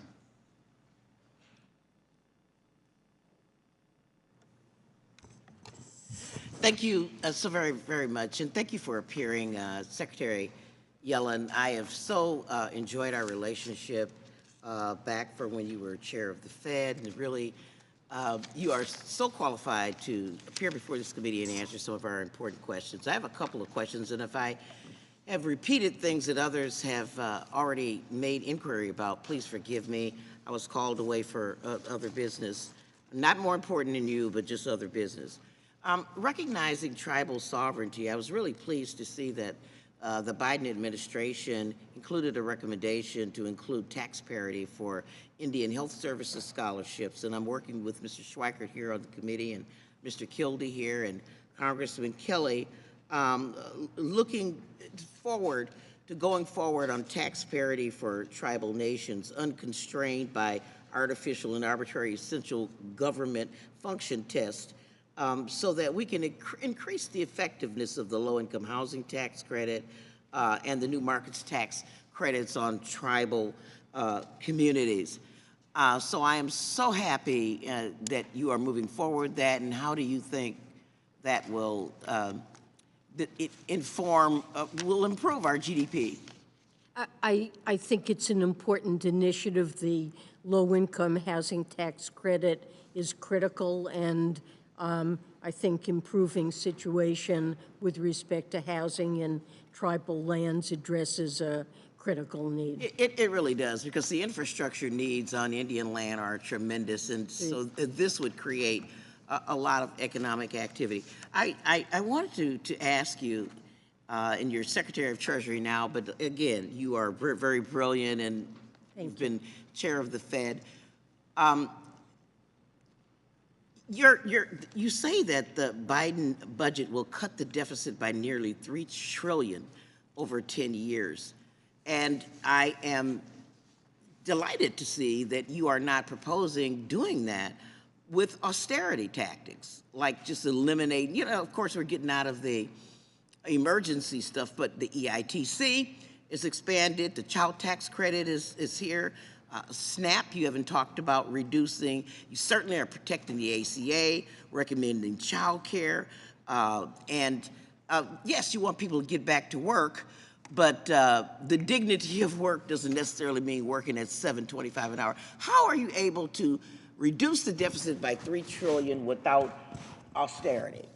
So the president's focus is on hardworking families who are struggling to make ends meet and providing them with the tools they need to make life a little bit easier, whether it's improvements in the cost of health care, lowering prescription drugs, educating their children by adding a year of preschool, a child tax credit, making child care affordable. These are ways of giving working families some breathing room, and the budget focuses on that, and it doesn't raise taxes by a penny on any household or small business earning less than $400,000. And it pays for those initiatives by remedying what I think is an unfairness about our tax system, that it lets wealthy individuals, very high-income individuals, and corporations off with lighter tax loads than a school teacher or a firefighter or a policeman have to pay. And so it raises additional revenue in a variety of different ways by asking those high-income, wealthy individuals and corporations to pay their fair share. Thank you so much, Mr. Chairman, and I would yield back. Recognize the gentlelady from New York. Thank you, Mr. Chairman. And before I get started, I just wanted to say thank you to Ms. Sewell, Mr. Davis, and Mr. Kelly. I look forward to working with you on this crucial legislation relating to the new markets tax credit and making it permanent. The credit has delivered for districts in my own upstate New York district, and I'm committed to pushing this priority across the finish line. Secretary Yellen, I just want to say thank you for appearing here today, and thank you for your service. There are so many important topics that we need to be addressed, and Americans are suffering from the biggest price increases in over 40 years. Small businesses like mine and all of upstate New York are feeling the pain of labor shortages and Democratic tax hikes. Taxpayers' personal information is being exposed in massive leaks, and your Treasury Department is actively working to bypass Congress and cede U.S. tax authority to foreign countries. U.S. companies and workers need an international tax landscape that offers certainty, promotes investment and innovation, and incentivizes critical research and development here in America. Instead, it seems like Treasury has unwittingly bitten off more than it can chew by negotiating a deal with the Organization for Economic Cooperation and Development, the OECD, that gives away our tax revenues, reduces the competitiveness of U.S. companies and workers, and erodes overall economic strength. And I know many of my colleagues have talked about this. If this deal were finalized, it would result in fewer jobs and less prosperity for millions of Americans and their families. Secretary Yellen, Treasury has the responsibility of negotiating at the OECD, but why do you believe that Treasury has the authority to do so without proper consultation with Congress? And I might add, you've testified today that you have reported to Congress, but you have not consulted or collaborated with Congress in a way before cutting these deals with Europe. And don't you agree that you are appointed to this position, not anointed to this position? I certainly am appointed, not anointed. Absolutely agree.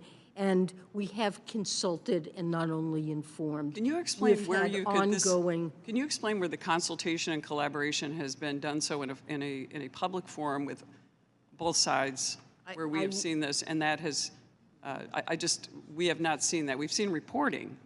Reporting is not consultation.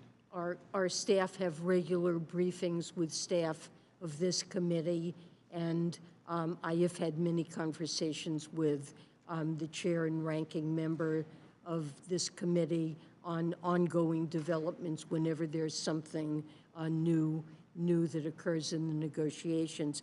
And I don't know if you're talking about Pillar 1 or Pillar 2 of the tax agreement. Pillar 2 is certainly something that cedes no taxing rights, is an international agreement by which other countries have If I may reclaim my time, you have allowed other countries to tax our own countries and not, you stood up, again, under the GILTI tax and also the book minimum tax, we got these, and then you didn't fight for a fair treatment of these and these negotiations, so why didn't you protect these taxes, and why are other foreign entities and countries in the agreement allowed to now tax our U.S.-based countries? Well, look, companies, we have every right to tax our companies as we see fit. Congress is not obliged to do anything, but the Pillar 2 does allow punishment by countries that participate in the agreement in a sense of countries that decide they wish to be tax havens.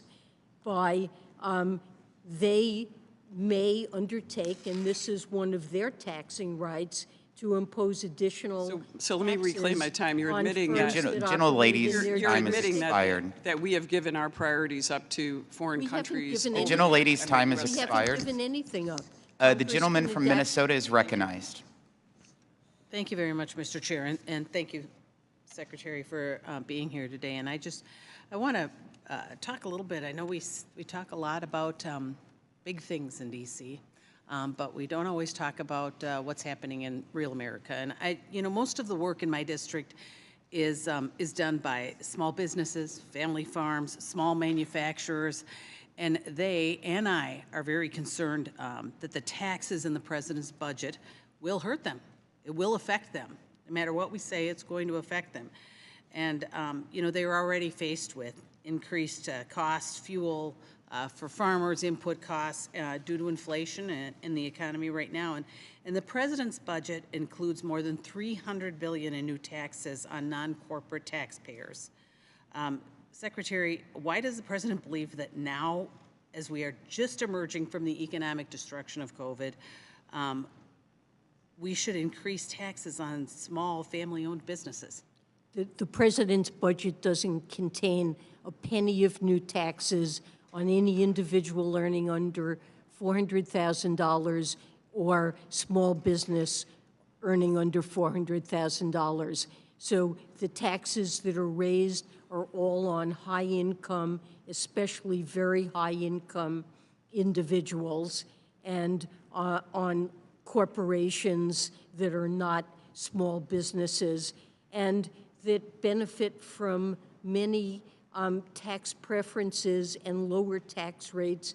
In some cases, income isn't taxed at all, and it results in a situation where many of your constituents who are concerned about rising costs and healthcare costs and the cost of education and are burdened by such costs, it results in a situation where they're paying higher tax rates, a higher fraction of their income than a billionaire who earns most of their income. I reclaim my time. And Secretary, with all due respect, we are facing limits, and so I just wanted to, because I think we disagree on that, and I think that we're reading things differently and understanding what's in the proposal. And I think that's why the chair earlier asked for the legislative copy, the legislative language of it, because, and I'm reading the Green Book. I'm sorry, the Green Book contains I'm looking at much description. Ma'am, I'm looking at it, Secretary. I'm looking at it right now, but I think that's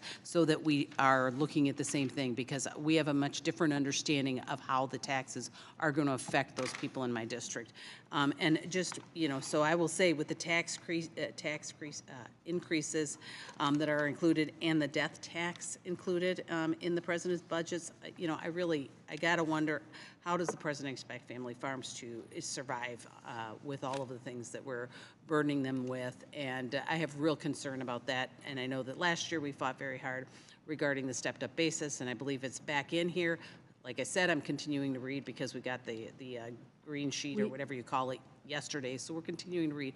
But if we have your assurance that these people are not going to pay any more taxes, are not going to see those death taxes, but I have real concerns. And with that, I yield back. My time is up. Gentlelady from Alabama is recognized.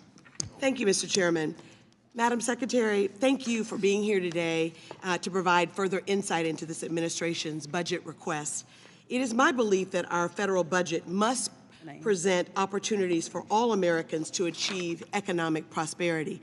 This is done so with the commitment of significant investments in communities, especially those communities that have lived on the margins due to economic circumstances. I can think of no better tool to achieve the kind of leveling the playing field in marginalized, vulnerable communities than the new market tax credit.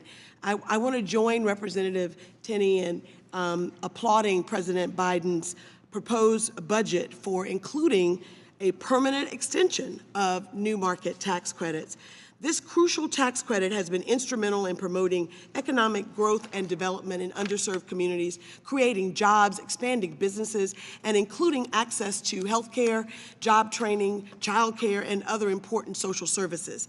The new market tax credit is a valuable tool that has enabled investors to inject much-needed capital into distressed communities. Since its inception, this program has delivered over $120 billion with a B in total project investments, providing a lifeline to businesses and communities that have been long overlooked. In my hometown of Selma, Alabama, the new market tax credit is supporting the expansion of a business called GMI, which produces silicone-based alloys and other strategic materials which feed our nation's supply chain for semiconductors, solar energy products, military energy storage, and the like. The expanded facility in my hometown generated 100 skilled jobs. It is this level of success that I would like to see replicated in districts all around the country. I know that this is currently in the proposed budget, but I want to assure you that it has bipartisan support. In the 117th Congress, I introduced the bipartisan legislation to make the new market tax credits permanent, H.R. 1321, and we had 126 co-sponsors. I look forward to working with my colleagues like Congresswoman Tenney and also reintroducing a similar piece of legislation. Last Congress, I also introduced the Rural Jobs Act with Chairman Jason Smith to expand the program and to provide $1 billion in new market tax credit allocation targeted to persistent, underserved rural communities. My question is, can you elaborate on how this tool can be used, why it's so important that we make it permanent, and how you see this affecting underserved communities all across this country? Well, I agree with you. I think it's a very important tool to promote investment in communities that have historically been left behind and can be a real spur to economic development, and that's why the budget does propose to make it permanent.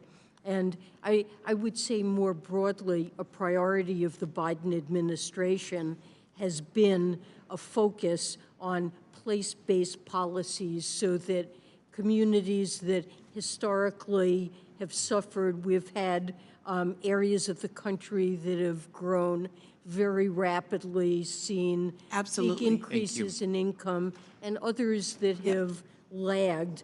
And many of the acts that have already been passed, the IRA, the Infrastructure Act, the Semiconductors Act, and the ARP that increased funding of community CDFIs, To respect and minority let's time MDIs. expired, Secretary, to respect your time and to make sure we get every one of these. When that clock hits through, let's just stop talking. Okay. Gentleman from Utah is recognized. Secretary Yellen, thank you for being here.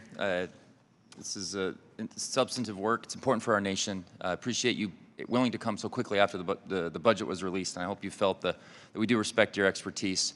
I'm going to talk about something very personal, something that I think that this entire committee is supportive of, and that is those individuals that are in the adoption space and the adoption tax credit. According to a GAO report from 2011 and a taxpayer advocate report from 2012, families claiming the adoption tax credit in those years faced an audit rate nearing 70%, a 69% of audit rate. The national average is 0.8. So, I mean, the discrepancy here is enormous, and it's concerning. So, this is a specific example of what we want to talk about, because a lot gets said here in the concept of audits. But these are staggering numbers. I haven't been able to find any data more recent than 2012. What has been the audit rates for families claiming the adoption tax credit over the past 5 years? So I don't have that information at my fingertips, but I would be glad to get back to you. And I think the issue that you're raising is certainly a legitimate one that I would try to work with you on and better understand. These are families that are watching what's going on. They're concerned that this is only going to ramp up as opposed to go away, and that's a staggering issue. The fact that you don't have it here is okay. Is it something that's been being collected over the past several years, to your knowledge? I honestly, I need to look into that. I just am not certain. I assume that that data is available, but I need to check into it, and we'll get back to you. Thank you, Secretary. I joined this committee with real legislation that should be hugely bipartisan to help address this and other issues with our folks that are out there adopting foster care and from infancy. And I mentioned that this is very important for us. One piece of your testimony, and I'm going to keep the time here. One piece of your testimony, it talked about the race to the bottom with respect to corporate tax rates. I can give specific examples from Procter & Gamble, from Nucor. These are rural-based companies in my district, and I've met and sat down with each of them. When they talk to me about when their taxes become globally competitive, so from the Tax Cut and Jobs Act, the two things that they highlight the most is, one, their ability to pay middle-class and frontline workers more salary, and they've got the data that shows that they raised those wages. And the second thing is what they've been able to do to give back to their communities. Ambulances for Box Elder County, a specific example that sticks out to me. I'm concerned at the communication that just going ahead and not looking at what actually happened with some of these tax rates when we became globally competitive, and just going ahead and raising them just to cover more spending that we're seeing from the president's budget. What am I to tell these companies right now, as there's a potential from 21 to 28% increase, which is an enormous and it will be a very impactful increase? What am I to tell these individuals? Well, I think that the tax cut on the corporate level that was introduced by the Tax Cut and Job Act, I think it was appropriate to cut corporate tax rates. It wasn't, we had one of the highest rates globally, and it needed to come down, and it wasn't very effective in raising corporate tax revenue, but it came down too much. And I don't think we've seen the economic payoff from that in the form of great increases in investment spending. Thank you. I'm going to end. Thank you so much for that. The gentlelady from California is recognized.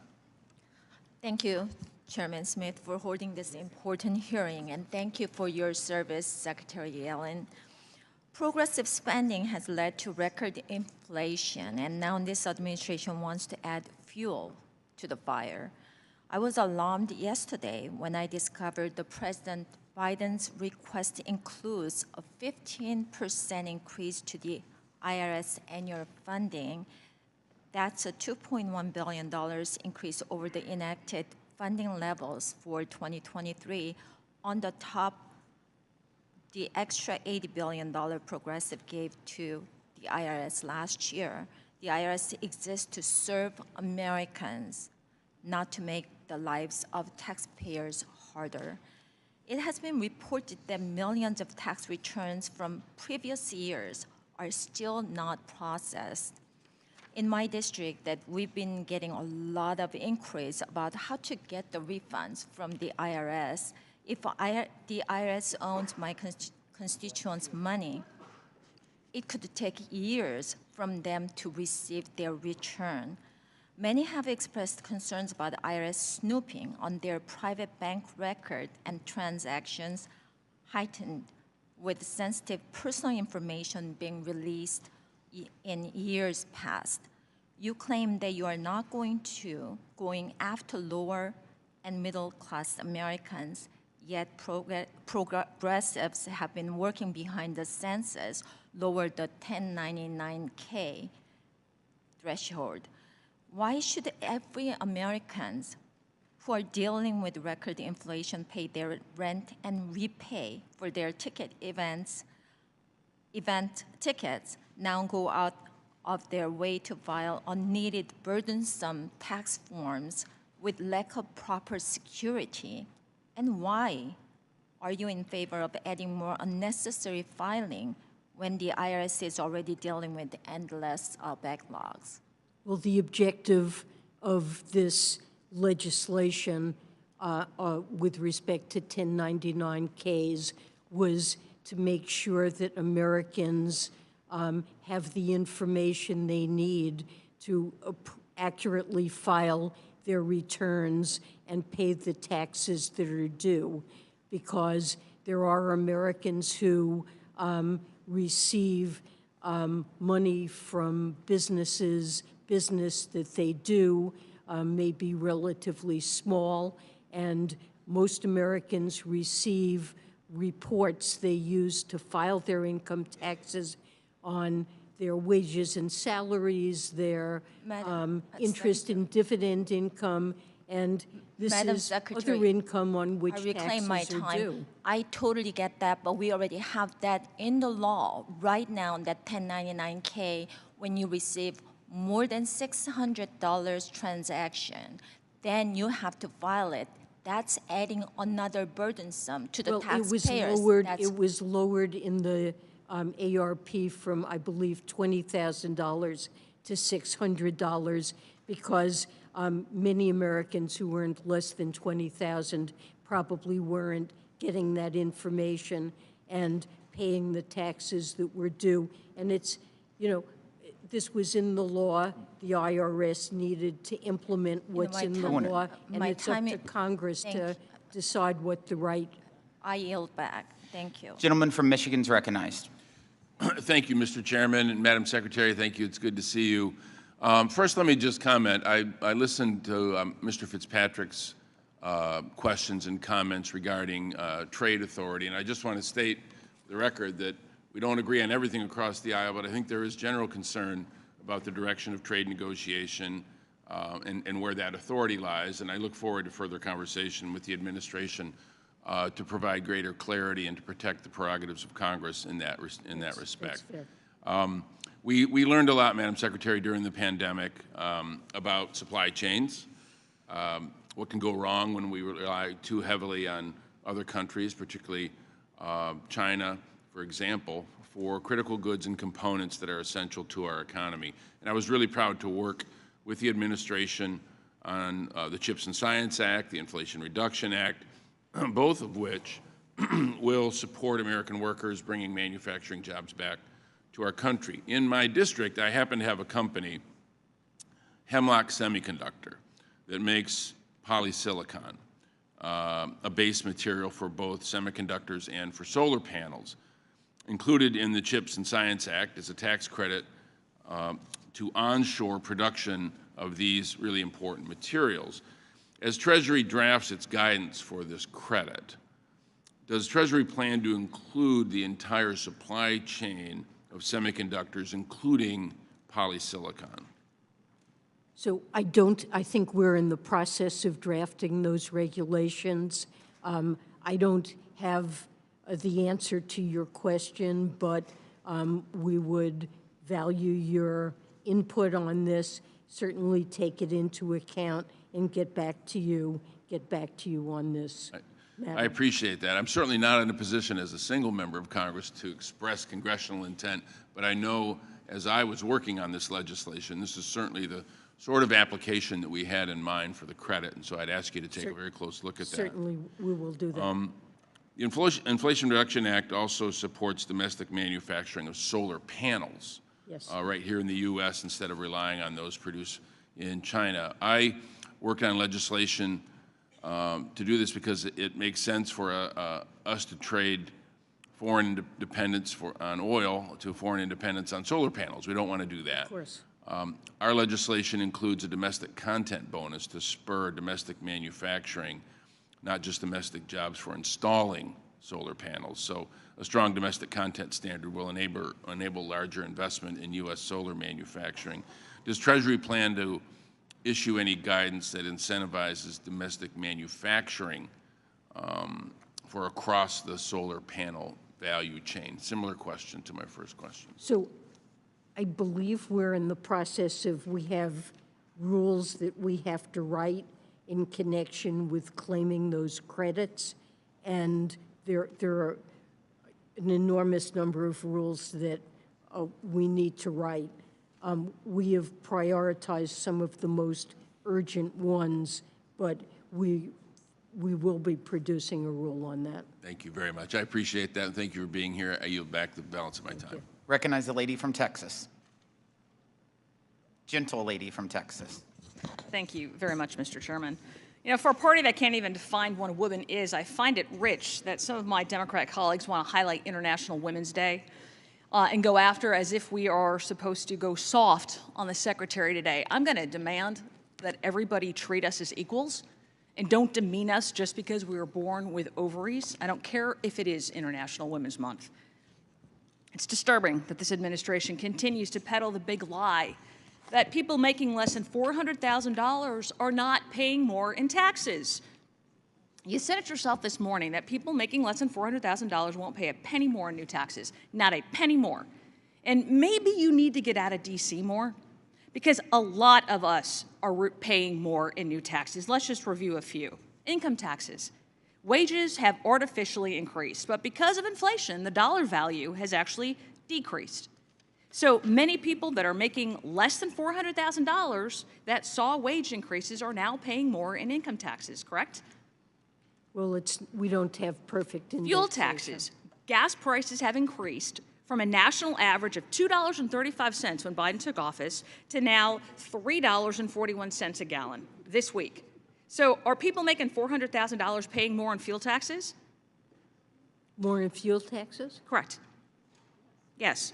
So sales taxes, groceries have increased by 12%. Eggs have increased by nearly 60%. Flour is up over 21%. Used cars are up over 9%.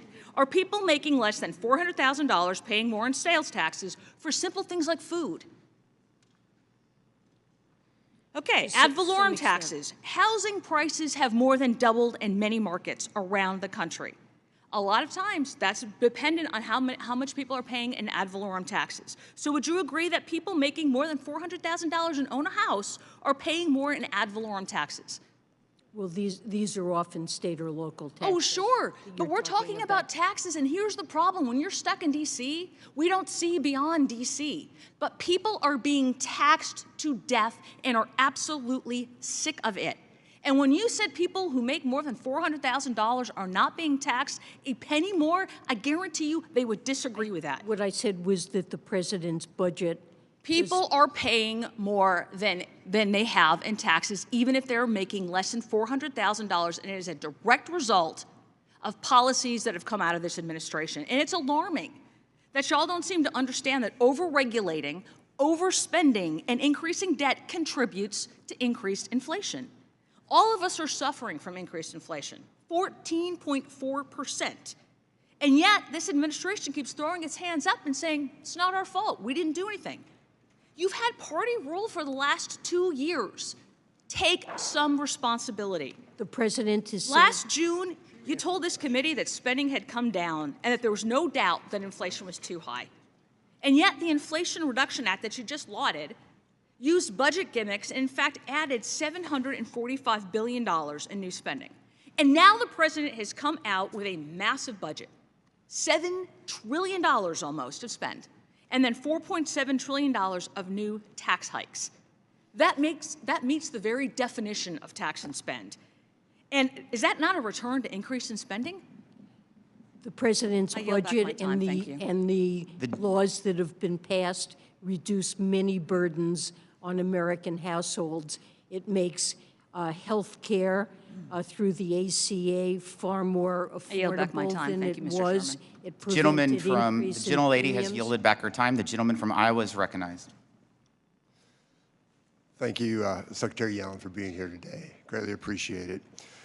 Both Congress and the U.S. companies have been sounding alarms about Pillar 2 since the model rules were released in December of 2021. You know, the concerns, obviously, of how it was negotiated and also what was exactly agreed to. But I want to focus on probably the most common issue that I'm hearing about from our companies.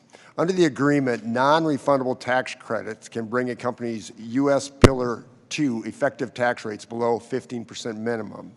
As you know, our tax laws are full of non-refundable business tax credits enacted by this committee over the decades, most notably the R&D credit. Other countries like the United Kingdom were able to protect this credit in their negotiations. And I'm trying to understand why the Treasury Department would agree to curb and eliminate this incentive created by Congress to encourage investment, because we saw it beneficial to this economy. So the question is this. Secretary Yellen, why did the U.S. Treasury not try to negotiate rules that protected the U.S. R&D incentives in the same way the U.K. did, in the same way other European countries did, and we lost ours? Well, I think that some of these incentives would have been lost under the BEAT, and our proposal would repeal the BEAT in favor of the undertaxed payments rule consistent with the model agreement, and in that sense is more favorable for R&D than what would otherwise have been the case. So in all fairness, so you're saying you're fine with it, that you're not going to go to bat for this R&D tax credit. You're not going to ask the other countries to accept it. Well, we've said that we would look forward to working with Congress on an R&D credit that would be effective. You know, and I know, that's a refundable tax credit. That's never going to happen because that's worth billions, trillions of dollars. That's just not going to happen. I mean, this is a big deal. I mean, this is a really big deal to every company when they can't take this R&D credit part of to lower that 15% minimum, and yet the UK did and other countries did. I mean, we're at a tremendous advantage. Now, I hear what you're saying. I hear what you're saying, and it's sort of capitulation, but I mean, do you understand what these companies are asking here? Well, most companies are able to make use of it because they don't come under these rules. That's not the case. Mr. Chair, Mrs. Secretary Yellen, thank you for those comments. Mr. Chair, I'd like to submit a letter for the record stating that R&D is the manufacturing industry's #1 priority, and this committee has already received that letter. Thank you, and I yield back. Without objection, so ordered. Gentleman from Pennsylvania is recognized.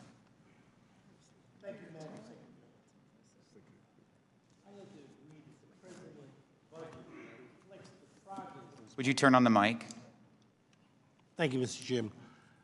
Madam Secretary, I'd like to agree that the President's budget reflects the progress that we have made, and I want to make sure he knows I thank him for his leadership and what you're doing. So I sincerely thank you very much.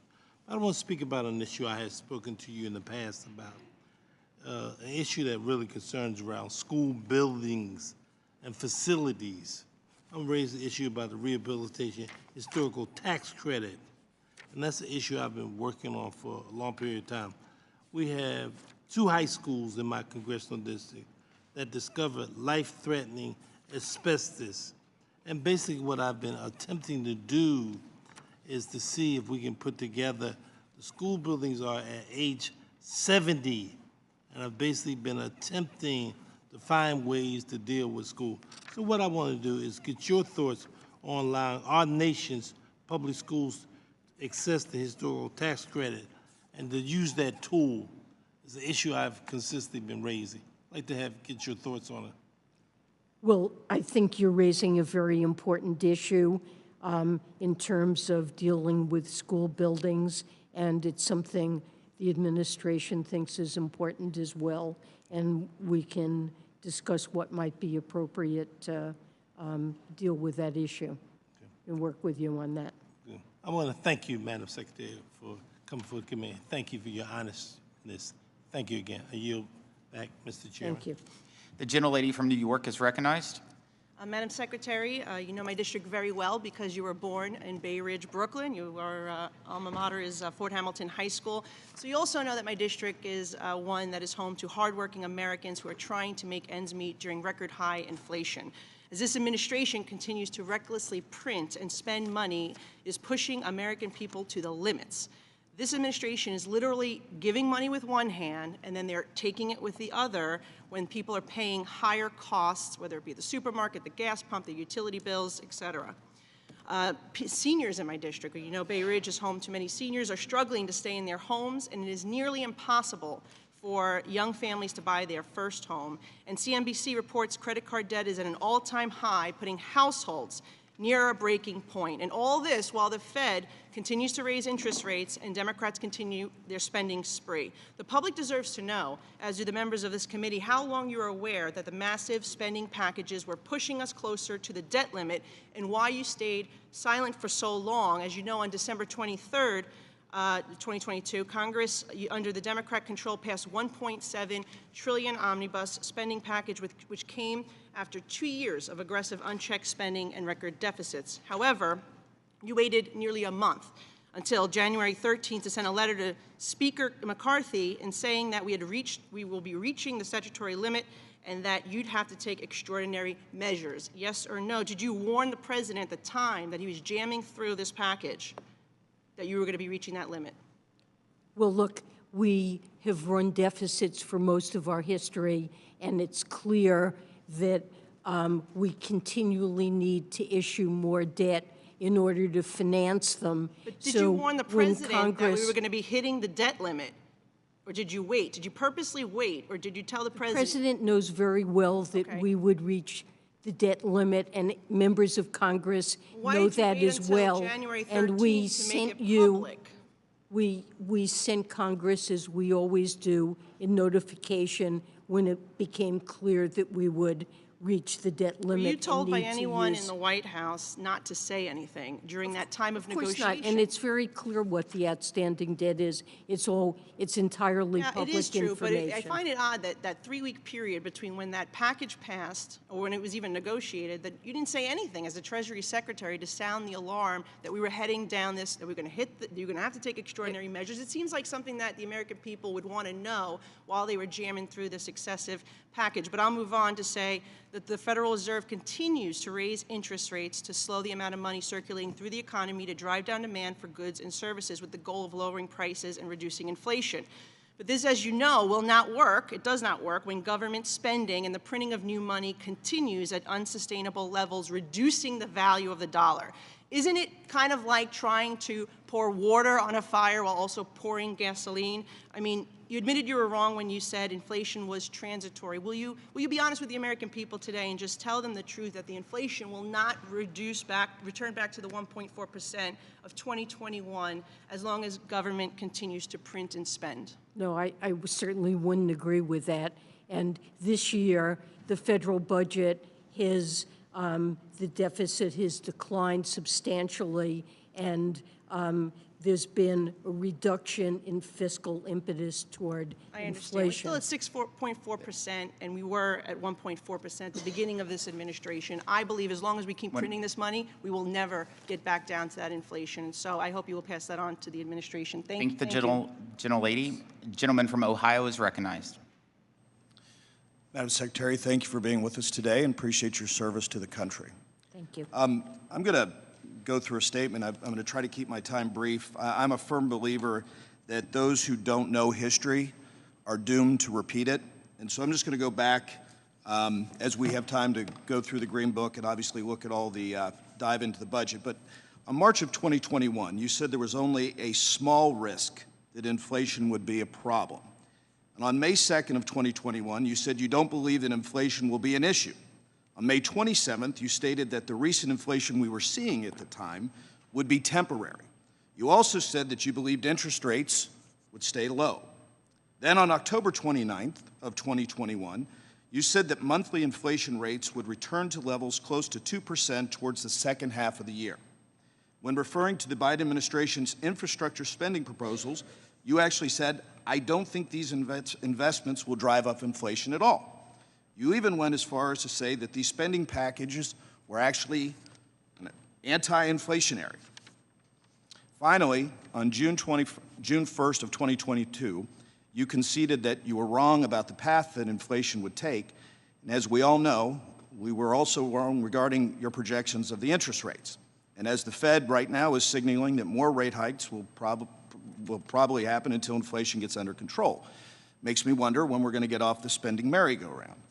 But with that, I really would like to focus on just a couple things because energy is something that's very important. But perhaps the biggest failure I've seen in U.S. sanctions over the last 2 years has been the inability to stop Iranian oil exports to China. And I appreciate the administration's recent sanctionings of the companies involved in the Iranian illicit oil trade. However, I'm concerned that these efforts are insufficient. So, real quick question, then I'm going to yield back. Would you agree our sanctions have been ineffective in stopping Iranian oil from being exported to China? My sense is that there is, I need to look into that more fully, but probably our sanctions have not been fully effective. We are constantly looking to enforce them better and to step them up in order to meet this objective. So. Thank you. Thank you, Madam Secretary. Mr. Chairman, I yield back. Gentleman from Illinois is recognized. Thank you, Mr. Chairman. Madam Secretary, thank you. Thank you for giving us a little bit extra time so we all have a chance to ask a question. It's greatly appreciated. And I want to commend the administration's work bringing the world together to try to address tax policy. The multilateral Pillar 1, Pillar 2 processes aim to provide certainty and predictability for U.S. companies operating abroad. That said, I do believe we have to ensure that the U.S. remains committed to following through on these efforts, working with Congress, and protecting the competitiveness of U.S. firms to ensure that we not only are growing American companies, but we are starting new companies and inspiring other countries to come here. So I thank you on that. I want to ask you a quick question on the debt ceiling. I'll go home this weekend, and I will hear from all of my constituents what's going to happen, what's going to happen. Can you just remind us, I know we've talked about it, what do I say to Illinois taxpayers when they ask, what's going to happen if we don't address the debt ceiling? I think we are going to be faced with economic and financial catastrophe. The United States government has always paid its bills since 1789, and not just some bills, but all bills that come due. U.S. treasuries are the safest asset in the entire financial system, and the U.S. dollar serves as the reserve currency.